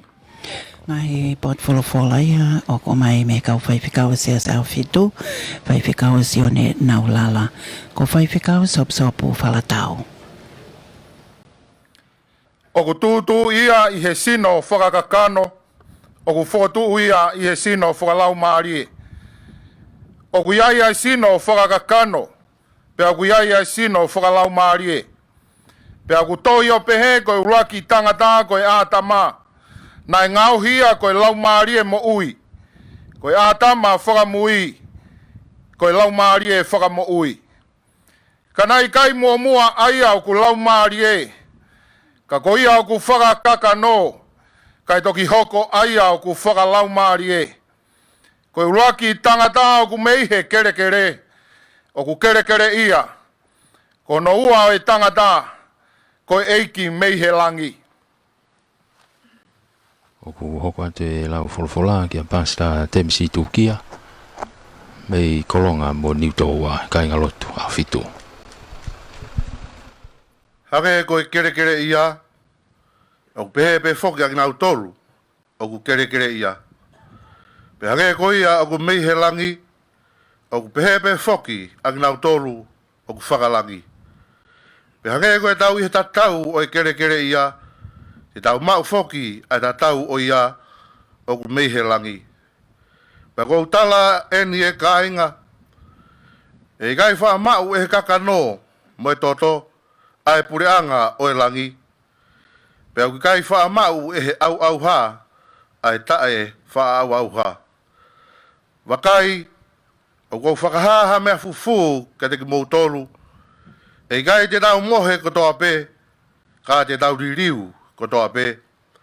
I he whakafok wha, i he kemo o e mata, i he pā whakamui ai mea rea, aia e pā mai ia, e whotu hake ai mate, o tae wha au ha, pe e ririu wai a ki tau toru. He hoko atu rewa ki he wholofola mo reso ni e whaosi, ko pasta sai avea. He kōpau ke ai e au hani, ai tae wha au ha, pe ke ai e he mateni ai tae mate. Koia, pe ka osi hono ai e au hani ai tae wha au ha, mo ai e he mateni ai tae mate. E toki wha mo oni ai rea ko tohi, ko wholohifo ai mate e he mālohi. E mate ko wha aho huhuna, e whai toka, ko wha aho mālohi. Ko huhu o mate ko yangahala, ko mālohi o yangahala ko whono. Pene ongo ia re o meihelangi o pehe mai kia te au, tohi, o kumono ia talu meiheni, Ai pekia o pekia i he eiki. Eo, o pehe ai lau maarie koe uhi ke nau malolo me he nau ngahi ngāwe. Ko au koe toi tu u moi mo ui. O pehe mai ki a te au. Oua e mana wahe. Ko au koe uluaki moi ki mui. Ko au ia o ku mo ui kane mate. Pe ko ia te au ai ki o he te si moi mate. Ko mea i he finangalo a ho tau e ki. I ene alo ofalahi. Ke ave ai mo ui a ho tau toko tahani. Ko ia o tau o atu a hono sino kere kere. Ko kere kere ki he kere kere. Ko efu ki he efu. I he amanaki le rei. He ilonga akinau tolu o pekia i he eiki. Te nau toi tuu ki he mo ui tangata. O pekia ai mao ni oni. Ka kai ke tokanga ki ai e tangata. Pea ku ave ai kai lotu mo oni mei he kovi e meni. Koe hoa uia me whaiki, koe hoko te taimini, koe ngai pōpuaki, e potunga aue. Whakatap ki a whio e o tua mafi i ho taulotolo Tonga. Whakatap ki ane a whio, King Tupo Wono. Whakatap ki tahine Queen o Whaina o Tonga, Queen na Naspau. Pau kaukole ki u whakamalu atu, i ngahi tala whakatap kakato, o kua whaki i he pangai o whanua mo i lotu. Ka ataa ki u whakahoko, ai pōpuaki, whekaunga mamahi, ai eik palemia o Tonga. Ofiso e palemia, nuku alofa, aho tolu o Sanuali, wa awhe woua. Kia Lady Kalisi, ulak mata maaf mo whanau, api kongo ki e, waini. O ko whawhetai lahi ki he tau tamai whakalangi, i he whakakoloa mo ui, kone whai, o tawa usia ai tau whao ko engi. O ko whakapa apa, mo whakahoko atu, ai o ngoi whekao ngā mamahi mo oni kia te koe, whanau pai au mo e whamili. Ko uhi ko au au kakala, a i tāniti, pa kawai a eik no pele Tukui'aulahi, i hono whili ke ngowe tapai o tua. Ko kakala e hiki whoki. He koe muawaka o hawea lahi. Ko eik tokon palemia. Ko eik minister whanua. Mga he koloa whakanatula. Pe mo eik minister. Ke kautau malui whanua ni a whio. I he kabineti. O i puleanga o ni a whio. Tau whamalo peke eiki. He tofa ho tau hala. O fau he umamahini. Ke mau e puleanga. O kaunga ia ho eik kabineti o ni a whio. Mo i puleanga o Tonga. I he kalofiama na malama, ke takiama i he wā i tā whaingata, o i whalau ai puleanga. Pena me ite ki loto tatau, a ene tau anga. Ko tā i maalia e kapnetu en awhio, pe koloa ia ai puleanga o Tonga, i he ene mo ui, a hono tale ni ti mo i mawhai, a hono poto mo i tau ke. Iyo, na e no hono whatongia aki, ai mate aki whanua, mo i taliangi, ki whinangalo, o i whale hau o i whanua. Ko i tuku lau mea ia, o ha whatongia, na i hoko ko i pā, kakala ma e puleanga o Tonga, i hene whakahoko whatongia, ki e whakatahatokoni o ne awhio, ki e kautau malu i whanua o ne awhio, ki ofisi o i palasi, ki e whale alea o Tonga, pa me kapineti o ne awhio. Nei ka matanga au a ke nolo no pere maafu, i he kautau malu i whanua o ne awhio, i he ahotolo o maasi, tahiwa fitnima. Pena i ako ai, i he ako anga ka tet ofisa, o i kautau malu i whanua an usila. I he whakakakato e ako koe ni, na i komsonia, ke lafta niua, i o katapa, o i tahiwa fitnima. Na kau i e ngahi lakanga maalunga na i whanof kia te ia, ai whawhi au kene a whio, king ta whahau tupofa. Ofisa pule i he waha ke, o kawai ai ka ate whakalangilanga ni awhio, kautau uta, ako, me whakatau kei ngā aue, pe me ofisa whakatau kei ai kau malu i whanua, o ni awhio ke pot ngawe ki muri.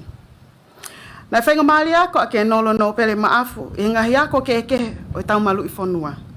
Koe tumutumu ai ne ako, koe ne kau ke ako ai kau ofisa maalunga, ai tau tahi, i he kolisi whakautau, ai tau tahi Amerika, Naval War College i Rhode Island. Na ni lawa ilele ai a mata itohi maalunga i ngahi ngawe ai tau malu i whanua. Koe makeheangia e ne ako, koe uhi, koe ne kawat koe ofisa maalunga o i tau uta e hako anga o i kau ofisa maalunga ai tau tahi. I tau tahi hiva whaa, nai kau watu ai koe ofisa takitau, ke ngawe whakamelino nai whakahoko, e tau malu i whanua tonga ki Bougainville, Papua New Guinea. Nai whakatoka e ke nolo no pele maafu, a mateu teu, mo tau ke ngawe whakamelino, ai kau tau malu i whanua ne awhio, ke ngawe whakamelino, e ngai tau ki muini, ke Ot Solomone, ki Ulaki, pe Afghanistan. E aho ua sanuali waf mataha, na kakatai e whaifatongia, tau e guanga ful maanima, mo mahina e hongo ful a no pele, maafu i he kautau o ene awhio, pene maaloloi e he tuunga, ko laftan ke nolo. Ka he wafe ma tahani ma, a wawalo sanuali, na te ui ai ke lakanga, koe me mipa, o poate tau malu i whanua, o ene awhio. Pe aho ua o maasi wafta havalu, na whanofe ene awhio, ano pere maafu, ke tuunga ofisa maalunga, koe ke nolo i he kautau ene awhio. Na ikai ke lawa hata ue taha ene maalolomi he kautau malu ene awhio, kua uia ke lakanga, koe sekretari, ke ne awhio, pena ne tongia whatongia koe ni i he tau e nima. Me he waf mataha, ke he waf maono. Ke ene awhio, king tupou wha, pe mo ne awhio, king South tupou nima. I he waf mawalu, na i whilia ek no pele maaf, koe whafofonga whikaua e ho ek no pele, o i wahe whanua Tongatapu ke whali alea, pena hokhoko ai pe ane i he lakangani, i he tou whale alea e nima, o au ke wafe wataha, koe ta uia e hongo ful mātolu. E ahua walo si ulai waf mahiva, na whakanowhaia ek no pele maaf ke lakanga, koe minister ke atakai mo whiliuli wake o ea, i he taimi na i pale mi ai, a toke tā wheleti waka uta sevele. Na hoko ai pea ek minister ano pele maafu i he kabinet on awhio, mo ek pale mia e whaa. Toke tā whelet waka uta sevele i waf mahiva, ek no pele tu waka no i waf hongo fulu, Samuela akilis pohiva i waf tā whaa, pe mo whaiwhekau toke tā pohiva tu ane toa i waf tā hiva. Koe tā ue nima na e to ofohe i he lakanga koe minister o atakai mo whiliuli waki o ea, me he waf mahiva ki waf taha tolu. Ta ue honga ful maua, koe minister o pot ngai whanua, mo ngai koloa whakai natula. Me he waf mahiva ki waf maua taha. Pai koe ta ue hiva, minister ke tau malu i whanua o ene awhio, me waf taha ua ki waf e no taha. I au taha ua ti se ma waf taha hiva, na whakanowhai ne awhio ek no pele maaf ke lakanga fo ou, ko ek minister tali whikau ne awhio ke whakataha tokoni. Pe aho taha ti se ma wafe wanoa, na whakanowhai pe ek no pele ke lakanga ko tokoni pale mia o Tonga. Ko ngai whakalangalangi, na whakanowhai ki ai ek no pele, ko Grand Cross of the Most Illustrious Order of Queen Charlotte, i waf hongofulu, Commander of the Military Order of St. George, i waf mahiva, Commander of the Royal Order of the Crown, i waf mavalu. Ko ngahi me tali na whakailonga aki, e ne whakahako whatongia, ke kautau malu i o ene awhio, ko Silver Jubilee Medal, Long Service and Good Conduct Medal, the General Service Medal, the United States Army Commendation Medal. I ngahi tau koen e whango ful maono, e ne towhaton, motongi meli e ne whatongia, o kukei ala, pangangat, ai tala noa, o ne anga whakatamai o eiki, pa kino i fie, a ene tau hitakanga. Nani anga ofa ke whiohi, pe nani ofai ene kau ngāwe, o i kai lau hake. Pa ni whukani ake, a ne whakahoko lelei, mo kakato. A hono whatongia, ki hene a whio, mo kakai o whanua. O i he tō hawhahinga kaukau. Isa, he si mausa au whangalupe, ko ne mānoa, i he kari o pule.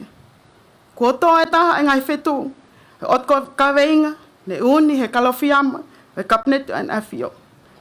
Ko whakamasifa, kafa ke pule anga o Tonga.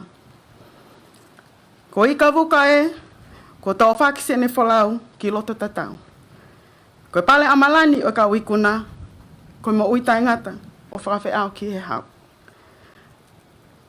Tawange ke whakanonga koe, koe whanau paea, aki ai elito i lolo, oi whangamaringi me i tāniti. Pake awhia ki mautolu, e ke lesi ai otua, o ku kei tu utai, pa i kai ngatu vai. Koe maulo tu ia, mo himi i whangia ni mango fulmataha. Sisue, ka kovi hok waka. I he whulau ke whonuan, e whaatako ni mai koa hata. Ko koepe. Ko koepe ka lolo hok hama, ko koepe ka mahai hok la. Ko koe ai pe, ka langa waka, ko koepe. Ko hai mo koe i he fustau la, ko hai mo koe o ka hou whanua. He lau, pe me tauwha, ko koepe. I he loto whakaapa mo on, hua kawa mei liku, koe pale mia o Tonga.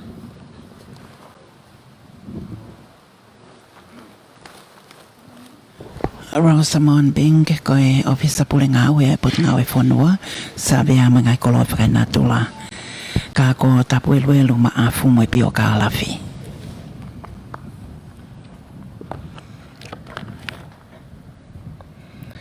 He ko hai au ke wa aua, e kato ka kala hingoa ko ala.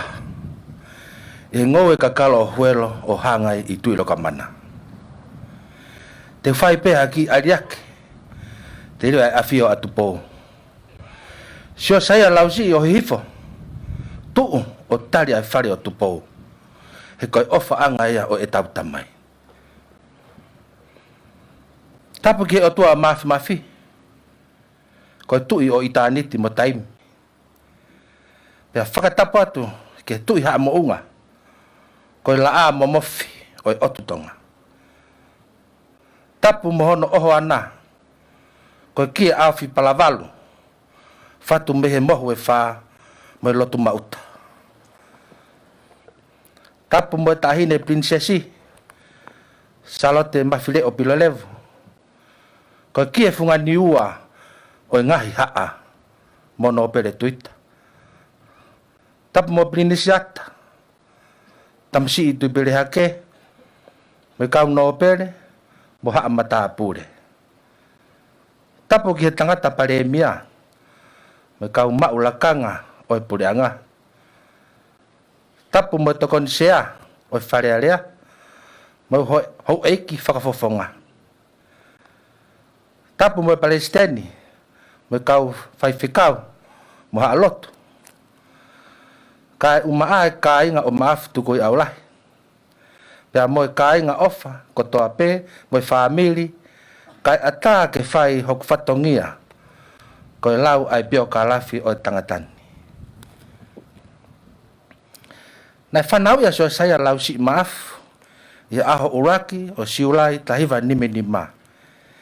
Ia whare mahaki Vaiola, o ne tupu hake i he api ko lofa kai tamaki, loto kolo o nuka lofa mo lusiane luani. Nai uru te fua a sio saya lau si, ko tamasi peia e tokota. Ativita unga tang tau lau si, pea mo peti green. Ko tivita unga lau si, ko lahi taha i he whanau a sio saya lau si, mo anau ki he sina o vaini mo Tokomololo. Nai malolo a sio saya lau si, o kei lau maari e reipe a maafu Tukui'aulahi sio atame whakatulolo. Pe he ene pekia, ya toki whakanofa a te vita unga tang tau lau si, ke hingoa tuk whakaholo mo mautofia, ko maafu Tukui'aulahi. Ko peti, ko ofefine eo siale Vincent Green, mo finau so akimi o uvea.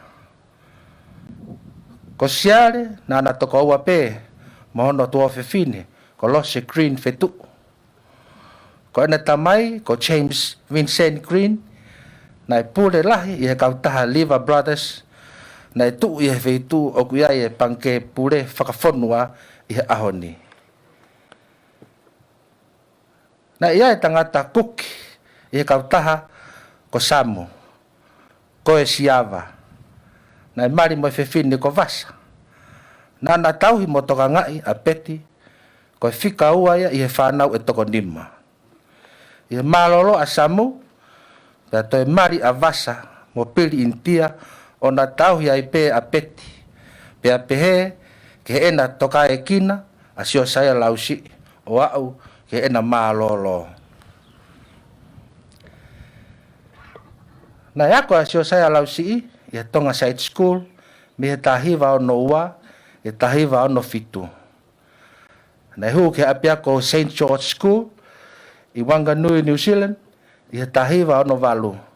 Pea Wanganui Cortege School, me he tahiwa fit noa, he tahiwa fit wha. Ko he wahe me hono kaunga ako, whawhare ko Miles Wesley, nei whare a seo saya lausi, i he Jericho House, pea Gilligan House. Nai manako mo kau i he timi a kapulu, moi hoki, ai ako anga, maue ipu shot put, pia nai mata apure foki. Iai manat ofa kia Paula Vavau Cousins, nai whakatau kei kia so saya lausi, i he fo'o watu ki Nusila. I tahiwa fitu nima, nai kamata whai whatongia laftan ke nolo so saya lausi maaf, i he potu ngaue, kau tau a ene a fio. Nā ne mau whanga maari e ke he ako whakaloto whanua. Mo tu apureanga i he sotia. Pea ne whatongia me he ofisa ako ki he taki patuni i he kaati whakalalang a ene a fio. Ofisa ngau e whaka etmini.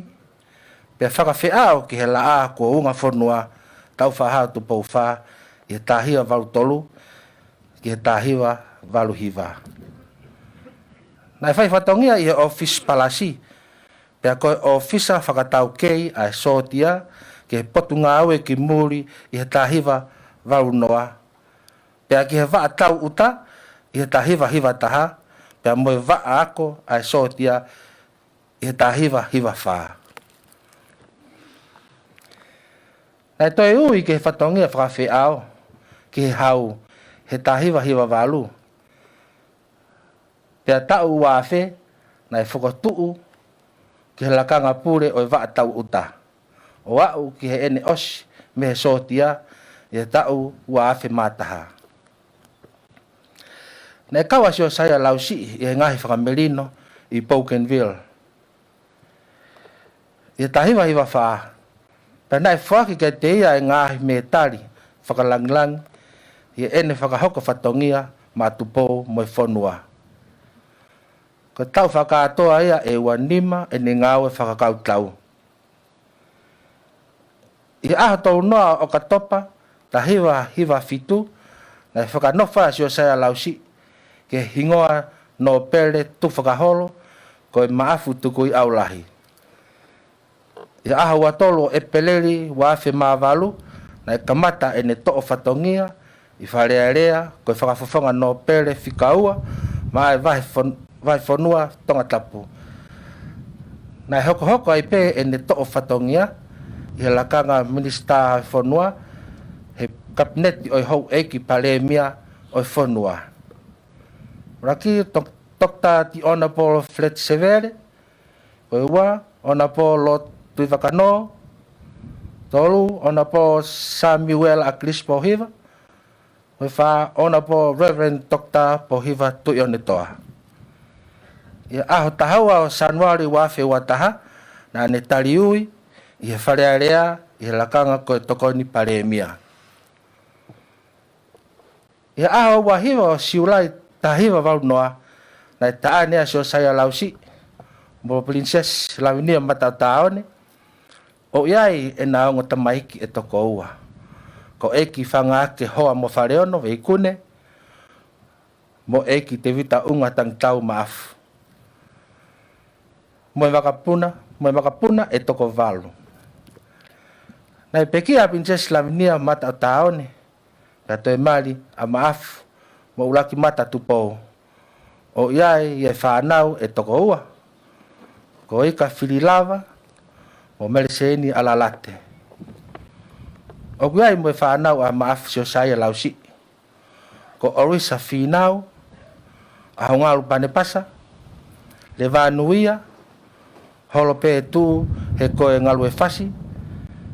Ectorina Elizabeth mo handeli. Na sasi afita maafu Tukui'aulahi so saya lausi. Na iai pe hono vai anga i sasi. Na e fulau whakawhaitoa maafu mo ulaki mata ke whare mahaki o kalani. I he aho fitu e peleri wa afe wataha.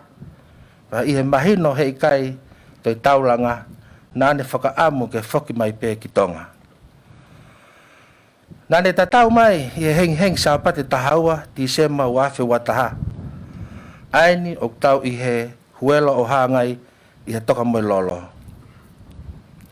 O tatoka ia Princess Lavenia mata o taone mo tahine ko hoa ma whare ono.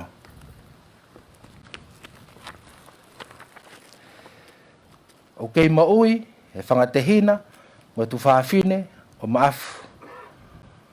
Ko tau talatas, taperuelu, piasoni, penaia, Semisi, Steven, Teisa, lunga mee, mo kawamori.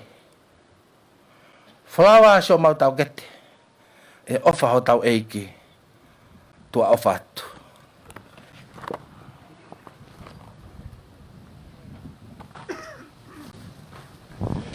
Ko e pio kālawi mo tapueluelu maafo. Amana ke hoko atoa e polo kalama.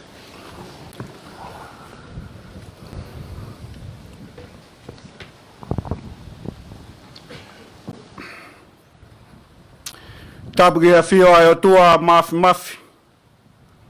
A fio be mei he kilukiloa. Ka koe Manuela i hono kakai. Koe o tua i a rek tau tolu. Tapuki e tu i ha mo ngā. Tamako tu ono. Tapuki e tahine kuini. Kuini na naspau tu kuaho. Tapuki he pirinis hoko. Tu toa. Ulukalala. Pia muha maafu. Tapuki he tahine Princess Pure. Princess Charlotte Mafireo. Pilo levu tuita. Tapuki he ngahi haa kotoa peo yongo kauhala. Whakababa mawahi. I kau whare wha. Ulu tolu. Siuranga po. Kau maa haa whare fisi. Tapuki haa ngata. E muha vaya. Tapuki he whalolo e hau. E moi hau eik kotoa peo e whanua. Tapuki he eik pare mia. Kau maa hau eik minista e kabineti. Hege se a wharearea. Kau maa e whafafonga. Kau whafonga wharearea. Tapuki he ngoi kovana. Kau maa kau whafonga muri. O nau mea hen. Tapuki e tākap. Kau maa hatu funga. Uhi. Ma. Kau maa. Ai whare a matapure. Me tolo hegi es ko tau whahau. Me vai ko wherewhanu. Hegi he vai ko werenga. Api ko ongo kie. Tapo atu. I kau takilotu. Ek bastenio e siaswe sirana. Kau maa eki katnari. E mai haa whakaolunga o Tonga. Tapu ke whahu. Kau mai ulu motua. E tapu ke hui tau. E mai whanau. Kau maa. Ai whare o mafu. Tulou ki hefu. Oi kau maa ni oni unau toka. I malai e kini. Ai whaababa mawahi. Ki he ulu o hahawe alahi. E ino vere mafu. Tukui'aulahi. Kua piri o tēne whai whatongia. I he maui koeni. E tala mo ka pui. Kai whai at mua e whatongiani. Pea te ria harea e ska hema. Pe kawe warea o kawe kawegi toa tau. O kou kore ke hufanga i he tala malu o e whanua me mai lotu. Ia tā mo oku e whainga maari e. Ke whakakato e whatongia o e haua koeni. Koe vesi e whai mea i ha pou i hauan. Ure koti he tohi koia. E kosperia sione me moi wahe. Hong fulu maa wha. Vese ula ki he tolu. Oua nā mamahi ho mou loto. Mou tui ki heo tua tui whoki a te au. I whare tamai u gea ngai no whanga kulahi. Kani gai pehe ko utala ke nek mou tolu. Ko alu ke teu, ha potu mou tolu. Pika pau teu alu. Teu e whoki mai. Ke mawak mou tolu ki a te au. Ko potu teu iai. Te mou iai whoki. And for the sake of non-Tongan who are present here today, and especially the diplomatic corps, and all the representatives from the foreign nations, our eulogy and our reflection is taken from the Gospel of John, and in chapter 14, verses 1 to 3, supporting by the epistle of Paul to the church of Philippi, and in Philippians chapter 3, verses 20 to 21, and also in the book of Revelation, and in chapter 14 and 21. It says, let not your hearts be troubled. Believe in God, believe also in me. In my Father's house there are many mansions, and if were not so, I would told you, I go to prepare a place for you. And if I go and prepare a place for you, I will come again and receive you to myself, that where I am, there you may be also. Today, we farewell a great man who has been blessed and honored by the God of the universe because of his faith and his belief in God. He lived life to the full, yet he understands that this world is not our home. Everything here on earth is a vanity. According to the wise man, God bless the family until Jesus come. Kawe nga, unihanga talamai ke dek tau tolu, ogui kai ko tau api a maman. Pikoe kawe nga koe ni, na lere atu a siasi, o vai ni, pia mo amsia ya, e kore ki he hoe ki, no bere maf. Lau mali lei be mua kai omi haki konga whanua. E whakautua ai. Ai whaife kau e siasi vai nin. Pake tahai ni ngahi mea. Nane mea mai he aha ko ia. Amsia. Hako e lau e himi. O wikai ko tau apia maman. Ha mea umuto ai api ai. Lo tonga ko ia ko tau api.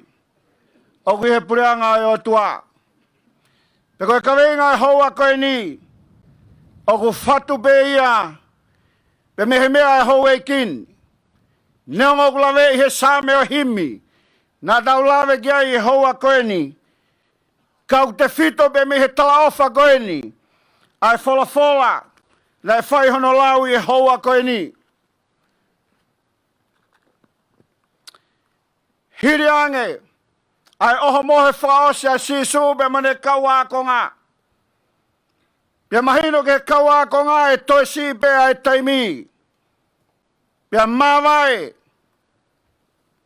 Pia mo sisu Christ ko hiri eni. Ai tau e tolu a ene whaifatongia.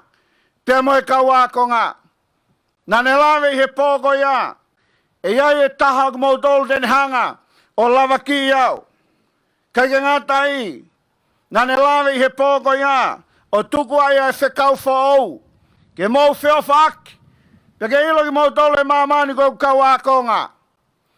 Pe kai ke ngata i nane tala ko hala teu aluai. He kai ke mau lava mui ai. Pe toa e rea apostolo ko pita bene pe ek. Teu mui atu ta tau e bebe koe ha. Ia fola e ki he pōko ia. Te ke ua e moa. Kua tua tolu. Aho whawhisinga iau. Pe he wakai a sisu Christ. Ki he whafonga o e puputua e kaua ko ngā. Koe uhi. Koe amanaki o e mawai. Pe toa ia ene tala ofa koe ni he aha koe ia. Pe hanga tala mai. Oua nama mahi. Hamaulo to. Ka mau tui ki he otua. Tau nofo i he mamani. Oku hoha. Ai loto e tangata. Pea koe whaito ki ai. Koe tui mo whalala ki he otua. O hange koe ne tala nai whai. Ki he kaua ko ngā i he pōko ini. Pea talange sisu teu alu. Ke teu ha api mo mautolu. Pea mau teu alu teu doi whoki mai. Pea ko hiu whakate whito e whakau. I kawenga koe na e tōpe me hou ki. Oki kai ko tau api a mamani. Mahino bei he lawe ai fola. Pea mo e whakaino hino koe ni. Oku hinga e talanoa ki he lea e api. Koe whaunga whakaulunganga. Nagai uhinga ia. Ki he whare. Pea mo e ngahi nau. Kanai uhinga ia ki he whaunga whakaulunganga. Oku whatua e mo ui ai whanau. Pea mo e whamiri o ngahi. Whamiri ko toape. Pea koe lawe ena e tala si su he aho koe ni. Teu alo teu ha api. Mo mautolu. Pea ko mahino e whakau koe ni. Koe teu ku whai he iki. Koe lelei tahaya. Mā ki tau tolu he mama koe ni. He kau hi o hanga he fola wha mahino mai. Kia te tau tolu he ni. Koe api koe ni kune alo teu i. Nei te kei ke whakataha ke sio kai. He lawe a apostolo ko Paula he ne tohi ke kai Filipai. Pea ne hanga talange. O kui e Paula api koe ni koe kolo. He apostolo. O kui ei hotau kolo kui he langi. Pea koe kolo koe ni. Koe kolo e ke kau i kuna e mo ui koe ni. I longa tangata e whetaulaki pia mo Christ. Pia liu kawa ene mo ui. Mea nane. Lau kawa i pia pore ai he mo ui koen. Ta koe taimina e whetaulaki e apostolo. Pia mo Christ pia ne behei he aho koea. Kou lau e mea kotoa be koe kino ha. Kou hui kono le leilahi. O ilo koea o sisu Christ. Pia mahino be he whakau koe ni. Ta koe api koe ni o ku talanoa ki ai. Ai kosperi pe mo apostolo. O mahino ka te tau tolu. Koe le lei tahaya. Ko teu he otua. Maine ka kai he mama koe ni. E tau whakau. E taime u tau hawai ke tohi koe a whakaha. Wahe on ua fulmataha. O kuia e apostolo ko sione. E taime na e whakatai. E otua ke matavisone ke preanga koe a otua. me he mot maka go pat mosi. Pe huia e sione e whakaukau koe ni ki he api. O ta tau ia moha tahine. Ko teu teu ki hano e ki tāne. Pe kai ki ngata be ai ban hanga whakahingoa. Ai api koe ni. Koe sau sare ma fo o uia. O ku talanoa gea ia whakaukau koe ni. Koe api ane ku talanoa. Ai lawe wholafola ai holoholo ai e loi mata ko toa be. Koe api ane. Kia taha wikuna bede ne whaki gea ia e mea ko toa be. Kolo koe ni ku talanoa gea ia bostolo. Nai fua. O ku tapa whata tau. Maile tafe ni mangeau. Ta tau bea hahake. Mo hihi fo tonga be mo e toke lau. Pe kai ke ngata he vesta hawa. Mata pao e kolona hong ful maua. Pe a tohi ai a hingoa koi ai matakari hong ful maua. I whamoni e whakaukau koen. Koe api koi au talanoa gei e wholofola. Koe whaunga whakaulunganga. Nei kai uhinga ia ko hangahi nau nau. Kana uhinga ia koe whaunga e ulunganga e tangata. He koe pureanga e otua. Koe pureanga beia. Ki he kai unau mau e ulunganga. O sisu klaisi o wharatau. Ki he lawe koe e wholofola. E ku talamai kere ki tau tolu koe matapa matai tofe tahawa. E nai tohi ai hingoa. O e matakari hong fulu maua. Te tau whehui he ahoni. Hau hinga. Nai tohi ai hingoa. O e matakari hong fulu maua. Mea lupen ki a pensiman. Koe whakanofo e toha nomi pa wahewa. A nofo koia i he fuakawa motua. I he vei whare wheitaki. Na nofo pehe pe tolu hahake. Tonga pe mo e toke lau pe pehe ke hihi fo. Pei he ni ure kotia. E apostolo o sione he toia whakaha. Pen hanga talamai. O ku tohi e hingoa koe ni. I he seusare ma fo ou. Pe ku hinga e whakaukau koe ni. Ke mahino ke reki tau tolu. Tukutuku lau mea whakaos nai whai. E se kopi ke hene whanau he vai whang fulu mahiwa. Na ne onge ge ngahi ulunganga. I he whaos ose nau mo ui. Pia neongo be. Nai kai. Nai lahi ai tono nou be mo e whihalaki. Ka kuiai be honau whainga maari e. Ki he whanua koi ai tala o wha. O kuiai be e whainga maari e. Pia hinga ia e tohi. E ngā hingoa koe ni. Ke mahino kuiai be e whainga maari e. Ki he ulunganga ko toa be. I he taimi ko ia. O kune maua ia sisu klaisi. Ke inasi. I he api ko ini kua teu teu he otua. Ono whamo ni he wafitu ne talamai ke rek tau tolu. Nai mamata sione. Pia ne sio. O ku whakailonga i mai. Ai tō tahamano wafe. Me he matakari ko toa be. Nai whakailonga i mai tahamano wafe. Mea lupeni. Whailonga i mai tamano wafe. Mea Simeone livai o lere o au ki a pensiman. Pea koe tamano wafe koe ia. O lea kia e toha whakawang ful mawha. Koe toko tahakilu whamano whafe. Koe fika, koe symbolic pe. Unihanga whamahino mai ka rek tau tolu. Koe fuka kai toko lahi eni. Nai whafe huia, ko haia ki nau toluna. O nau tutu he mua taloni koe ai otua. Koe tari nai o mai. Nau tolu eni, kua whoho nau teunga he tātao e lam. Nau tolu eni, kua nau huhui pe mei māmani. Nau tolu eni, kua nau whalaka mai he ngahi mamahi. Pe koe whainga maari e un hanga o mai. Kia rek tau tolu neongo koe haa. Ai na tula pe moe ulunganga. Ka koe taimi koe whoai. Ho tau teunga i he tātao e lam. O kuiai ho tau whainga maari e. Ke huat, ke api koe ni utalanoa ki ai. Ai hau eiki. O kui kai ko tau api a maman. Pe neongo e tūnga. O ene mo ui o hange. Ko e wakai ai tangata. I whaos osi. O ene mo ui. Ma koe tahai ene mea na ene whai ki hono whoha. Te umate be. I he kutui ki sias afitu. Pe kutui koe whakaukau ni hanga om ka rek tau tolu. I he konga koe ni. I whaos ose mo ui ai tangata. O ku nofo ki he iki. A ene mo ui. O ku iai e whainga maari e. Mahino pe ka rek tau tolu he wholofola. Ta kui kai ko tau api a mamani. Koe teu koe whai he o tua mā ki tau tolu. O hanga atu ki ai. Ngata au toka e amanaki. Ai hou e ki. Te au tau tui koe amanaki koe ia. O i kai ko ha amanaki e tonoa. Ai taimi o tau amanaki ai. Ki a sisu klaisi. E ki ha aho tene whoki mai ki he māma koe ni. E taha ia. Ai ngai whakaukau ne hanga whamanatu. Ngahi ngāwe lelei.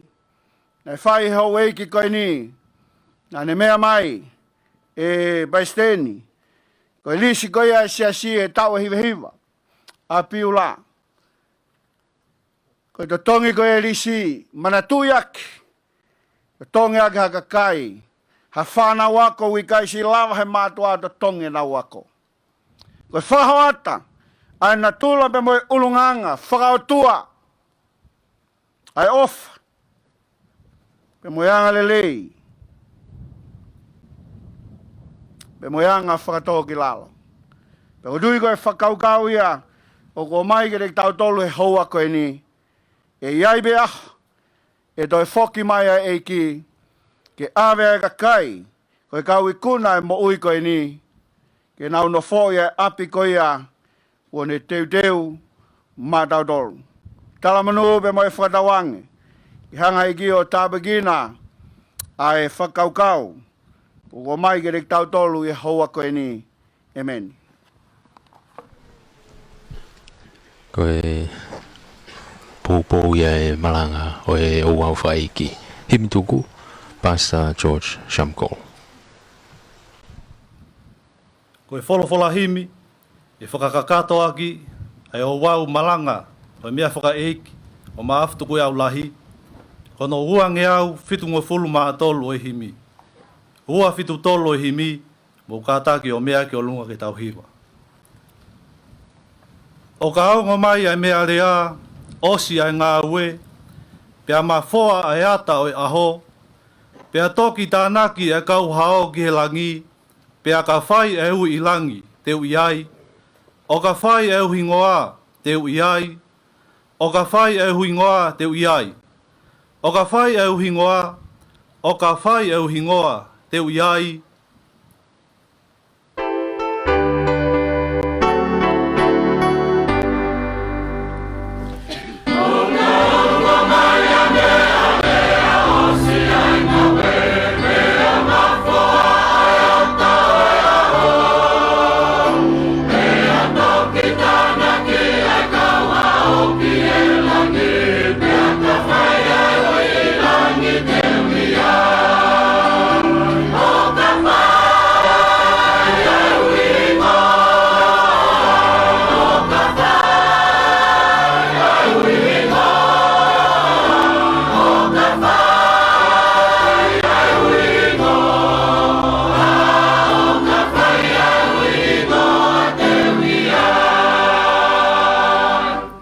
Pongi ko ia, e to e tuuai e pekia, kau mohena e langi langi ia. Pea tānaki e kau maonioni ki langi, pea ka ui e eiki te utari iai. Pongi ko ia, e to e tuuai e pekia, kau mohena e langi langi ia. Pea tānaki e kau maonioni ki langi,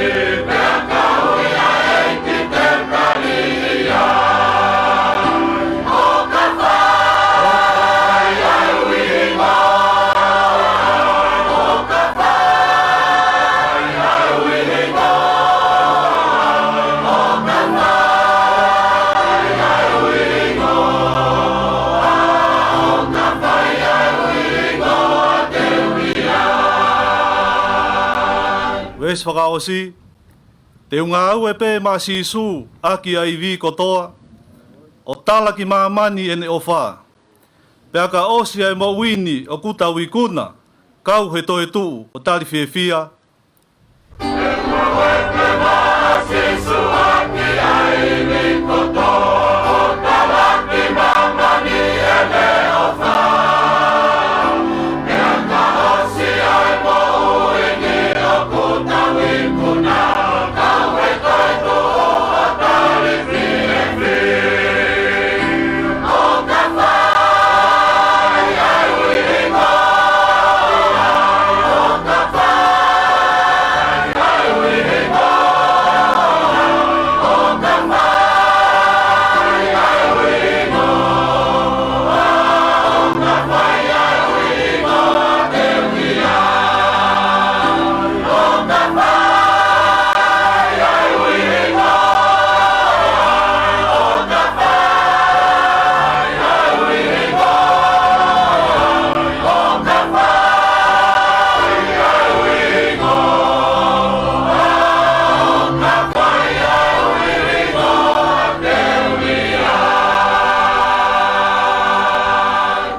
tāpua ki koe si hawa pe mo ne tauhi.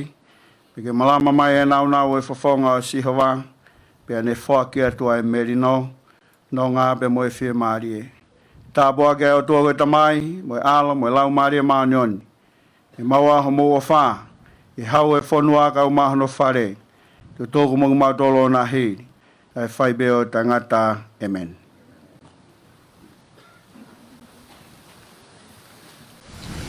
Koe lawaia o e o wau lotu whawhetai. O e mea whakaeiki o e eikno pere mafu Tukui'aulahi. O e taimini o hoko atu ki he ngahi whakalangilangi whakakautau. Pepe foki ki he o wau koe a hatufunga. Ki hono tokaanga.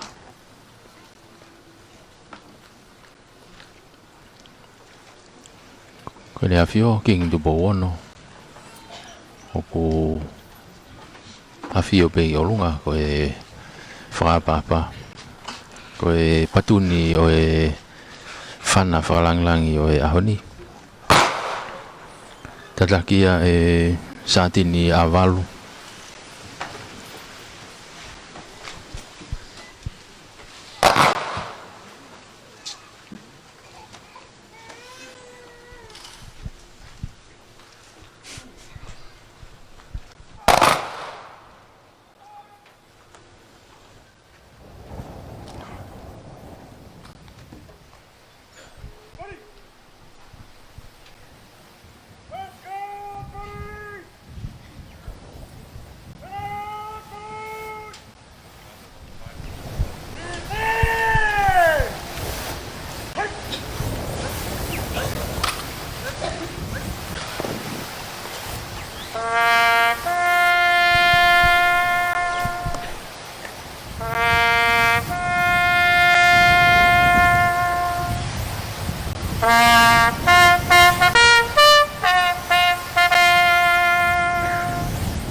Kei whakakato pe ai houau whakautau koe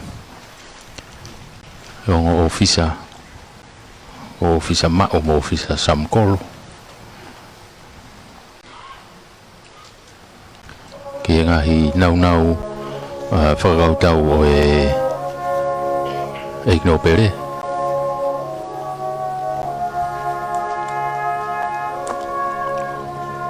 whakakato ia i e taimini. Hangai kono tata pe mo herita be mo no ngai me tari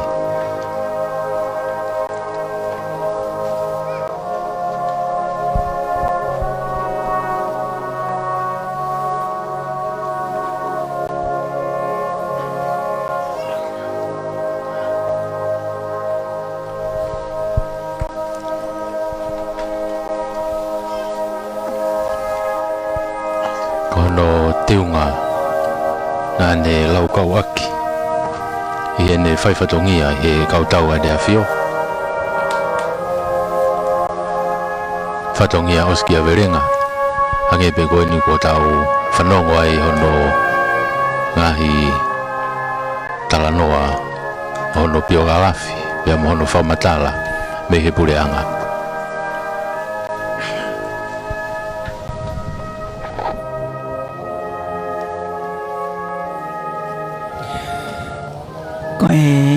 me whaeiki Right Honourable Kenolo Igno Pele Maafu Tukui'aulahi Kua ne tau e tau lelei Kua ne lawa ia e whakapoe-poe Kua ne hui mahafu tuka e tau Hange koe Interment ai o mai e hono kai ngā lotu koe fōki api Koe vete ange a taimi kai hoko ato ai whanonga I he fōki api koe fōki api io koe api na e teu e he tau tamai lahi e taimi ne mamao e whanonga tai toa e la āmai o ngosia ka koe tamai ofa e ne whanawhana mai ka taki fōki api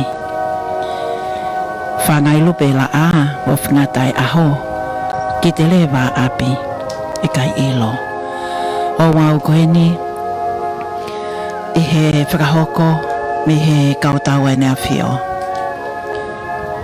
ai i he malu ai toka e kino pele i e whuka o Tonga koe lanu e kula mai lanu e ni hina o kune omia e whakalotolahi o kune tuko ai tāla koe tukutuku lau mea e ki ono kai ngā ki vai ni mai hu whangalupe he ko au lolongo kai pehe ki he vai ko whelefonu vai ko bere ngā ai esi ko tau whaahau pia mahono otu mātanga tupua ai whaifatungia hono ngahi kawha koe eiki no pele kua fōki api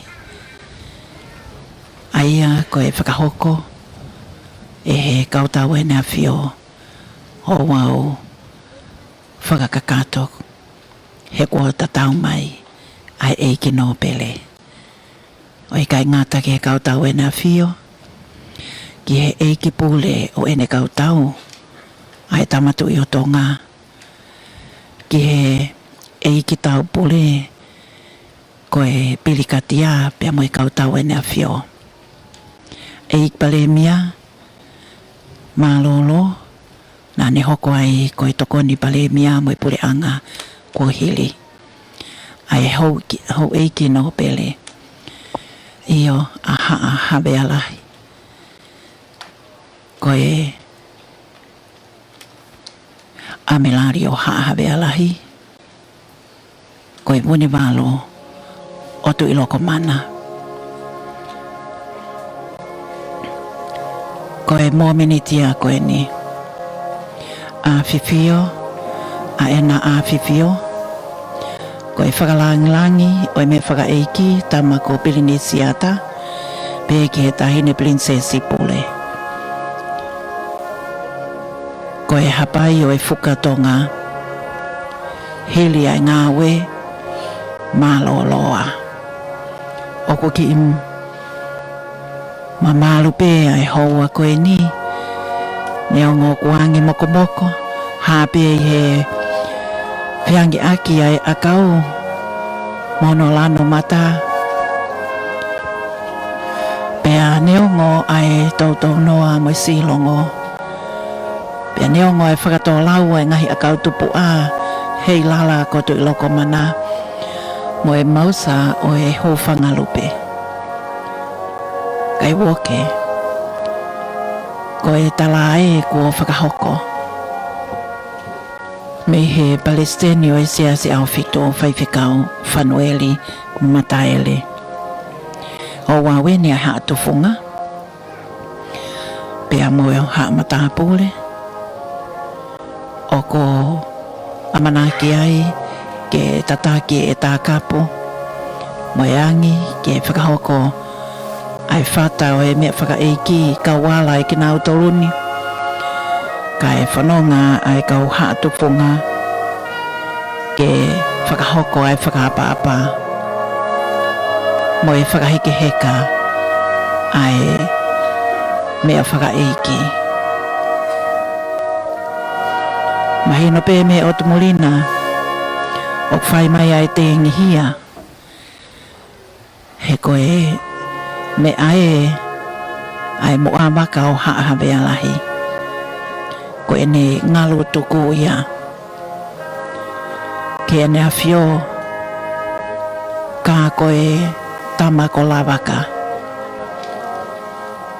Io pia koe eiki pule ia ke ene kautau.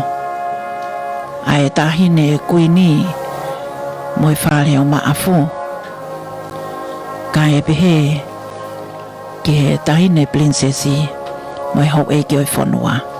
Eik pale mia lolo Tonga. Mo i hau eiki ni stao e kapniti. Eik pale mia maa lolo.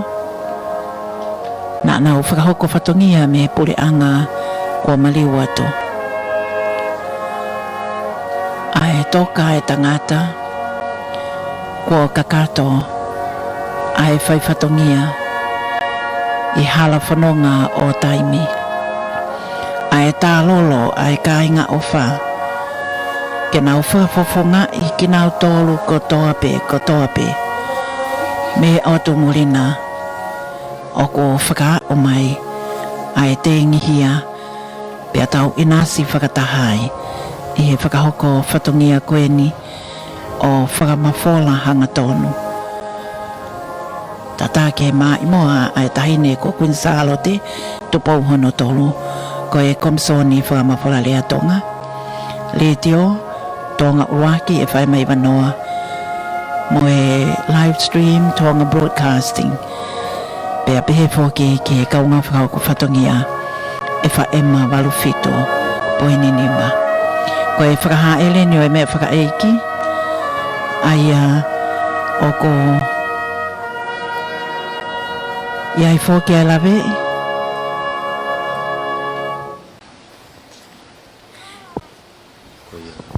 Mata ko e whakakakato ia o e wau o e whakatoka i mounga ai egno pere maaf Tukui'aulahi i he lolo tonga nia pe wai pe ai i he howani ki he whanau me Nusila ki a eiki te vitaunga tangitau pe mo e whanau mo e hoa pe voki ki a eiki lavenia hoa mo whareono whangake pe mo e whanau ka koe makapuna ia o maafu Tukui'aulahi so sa ia lausi maafu na umea mai pe mo e lolo tongani he whakaheke heka o whai pe voki tongani ai whanau ka Sarisa whale ariki pe voki ki a Perseini alalate pe mo e makapuna mei Nusila pe voki ki he hoa karisi uraki mata pe mo e toenga o e family mo e whanau lolo tongani ia hono whakatoka ai mea whai ki mounga ki hono tokaanga o kui kai i mamani hoku api koe ku koloa o ki he langi kaua angelo ena o ku taalo mai kui kai te uke i lata i he mamani koe ne himi mana ko ia pea ko tau whanongo ki ai a hono tautou malanga aki e he takilotu kau ku hoa pea tau ia moe aho e koe ne whaiwhatongi a whoki hange bena ne mea ipe ai tūnga ko ia koe hala ko papa ko pau pe ke tau fōu pe ai o kui kai ko mamani o tau api pe kia koe ni a maafu Tukui'aulahi a seo saya lausi maafu koe maafu ia hano hiva talu me ia mataere havea ai tui kanong polo hono tolu pena iloa pe ko mataere tua piko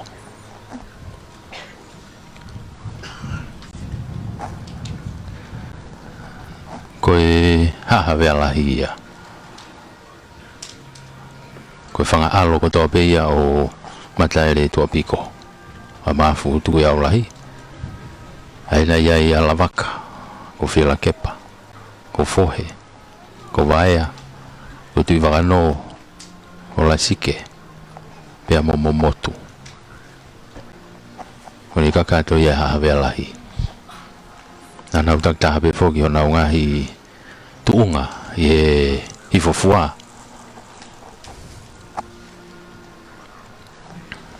ka koe oua weni o ku whakakato e taimini i he tataki bea tākapu mo i whare o kaupurotu o ki mounga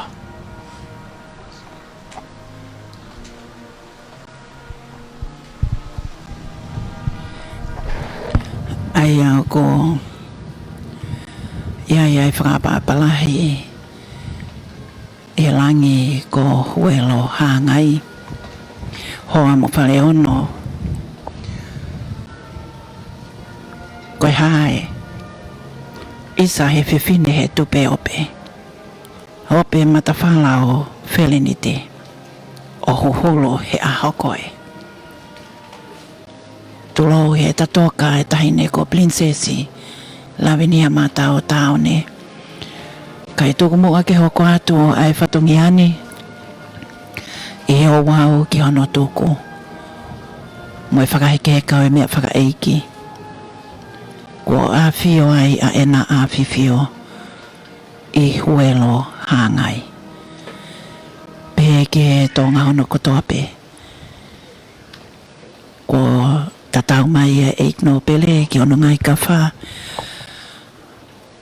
mo e whekau hangi ko o hake i he whakataanga koeni mai ngahi o wau e whailotu e kohili hoko atu ai whatongia a pihala lotu nofo tauta ai pakula a lotu makionga kie amsi ai a hiki atoa o ngona i te fohe te le alaiko piki pea vela kai pe kia mau hei lala piki pea vela toloa whanguna hafoka atamai he mea lahi katoa ki masi ofa ki mataliku kulutuma motuiaki ki matangi whakahoko ai pe hatu funga hono whatongia ai ako takawari mo unga toela awe o tutonga whare kurutuma o Huelo o Hangai mahino pe o ku whakahoko mi he oto mulina ai ngahi whakaapa e ngahi e whiawhi kua maliwatu he koe ngahi palani tue ata alo tolu e mo tui ngaika ama afulele mo maaftoka iyo o ko moru malu e aho iai ai langi oi ao o kune uufi ai funga e whanua lolotonga e whakahekeka ai mea whakaikini ngahi manatu melie ai ngahi tala noa pe oku hoko ke kau whai whikao ke taha katoa pē mo e kau ngā ngāwe. Ko e toko lau mea, ko toko mai. E ki no pele. O wau ko ia, o e whakaheke heka, ke hono api mao. Io, ko e aho e, ko e ngalo tuku e, ko e tatau e, ai Huelo ko e mama na e ha i a uluaki siulai tahi wani menima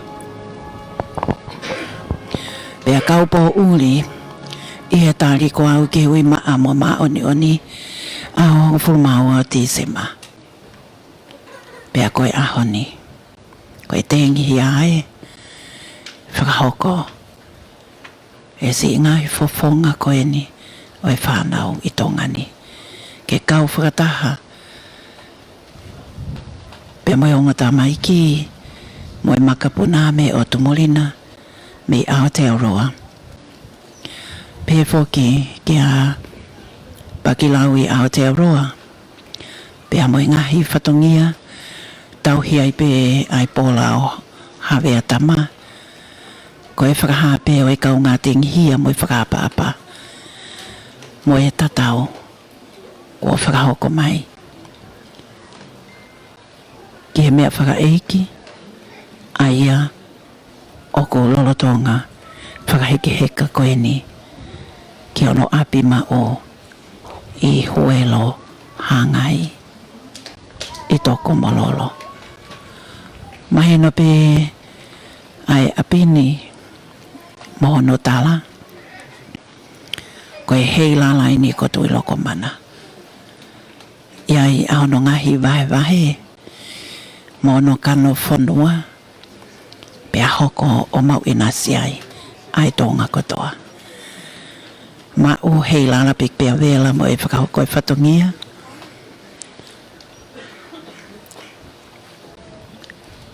I he hauani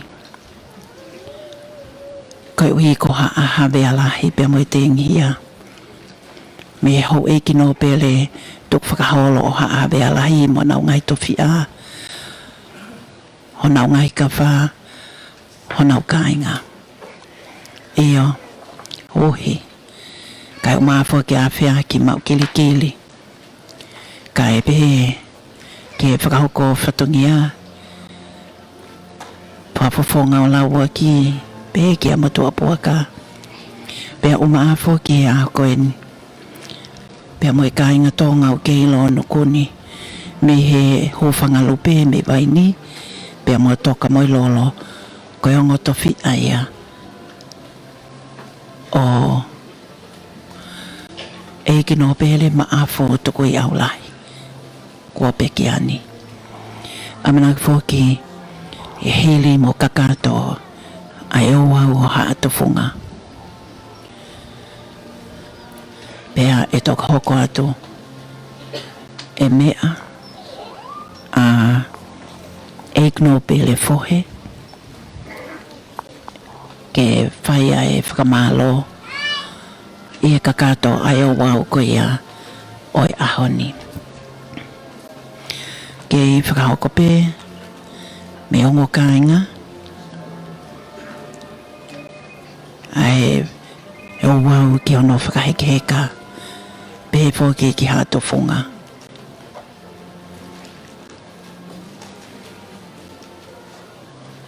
Iai e ngai taimina e tō tauwha ai tō ai e o nā tō la hange pe kamatangi, hange pe katoa taktaku, ka koe mō miniti koe ni, o ko whiangi aki moko pe ahono ea. Ke o me hano ngā mua whia maali, ke whanau me whamili, kai o maafo ki, ai whare o maafu, havealahi, kai o maa ai whonua.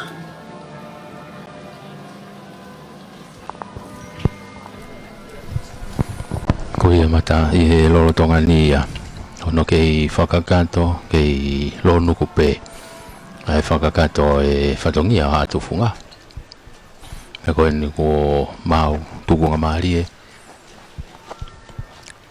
anu whakaike heka o maaf Tukui'aulahi kei no pere fohe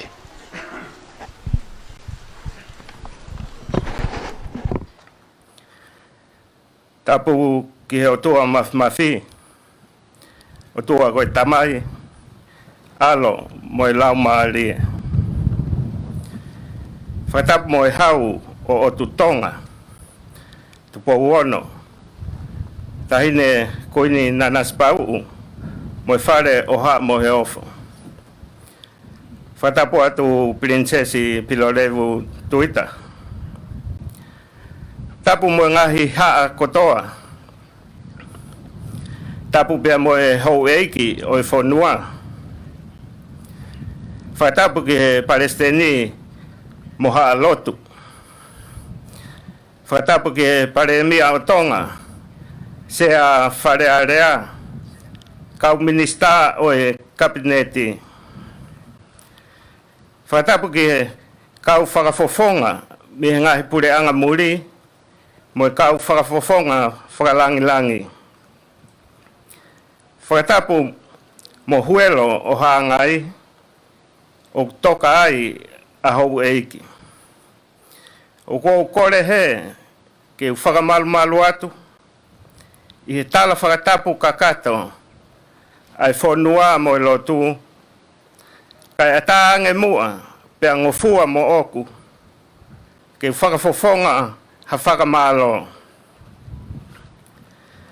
Whakawhetai ki he o tua i hono taki maari e mai ai whanonga o tautu uta i he aho o taftonga. O ku kei la koi fua atu pou ko lava hono whaka heka o maafu Tukui'aulahi si o saia lausi. Whakamalo atu ki he awhiona i hono whakakoloa o e ahoni i ho la koi fua ke mo awhio kai lava lelei ai o wau o e ahoni. Tawange ke whai tāpu e kina mai e siova a o mo a whiwhio pe mo e whare o ha mo he ofo. Whamalo atu ki he pureanga whamalo atu ki he Palestini mo ha lotu. Whamalo atu ki he ngahi haa kotoa o i whanua. He tokoni, ofa, vahe, mo te pu koe lotu. Koe lava o e ahoni, mo kātaki te tau whai ak pe ia. Ka ia i hatoe, pe tuku pe ke utoki whakakakato mo fie la kepa. Kataki hou eiki mo e kau whafofonga kotoa pe o mea atu pe ki nuka alofa ki he wharekai ngutu rei o ia mo tari. Lewa kau tatau atu.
Pea koe lava kakatoia o e houau hono whakaike heka o e mea whakaike o maafu Tukui'aulahi. Right Honourable ke no maafu Tukui'aulahi. I hono toka anga e malai ko Huelo Hangai. Whakakatoia i he houa koe ni. O e haere e nā whiwhio e riwaki me i Huelo Hangai. Pea koe ne kakatoia e porokalama ne haere mai ke whanau maafu ki he ni. I ka whirilawa pe whoki ki a Meresein pe mo e toenga koe ia o e whanau e whototehina o maafu. Wa ere adu ki he mea lele riwaki me i Huelo Hangai.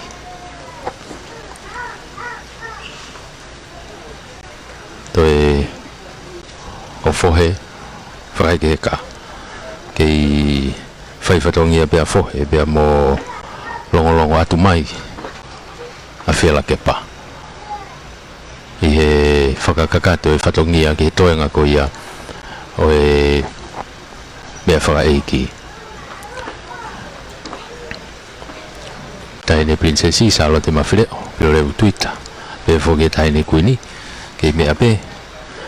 Pea koe ne kakato ia ai whamafola ko tau kau whakatahai i he talu e hono whakahaere mai i aho tōpere lulu ka aho tolu noa o Tisema o anoa wataha pea ko au mai eni ke ngahi whailotu nga tau whea moia i wakaua pea koe ni ko tau au mai ki he whakaike heka au e me whakaiki i Huelo Hangai pea whakamu pena e tau honga ki le leipe ngai tapa katoa pe whamalo foki ki a Luciane Luani ko e ngahi whamatala maunga whamatala na tau wahe ai pe foki ki he tala o ongo kauhala lotu mauta mo lotu malalo tupo mo lotu mo e kainga me he havea tama be mo e kainga me he hufanga lupe ko ngahi maunga whamatala na whai e wahe kage ko tatau atu ia me Huelo Hangai ka te utuanga be kia ulakamata moala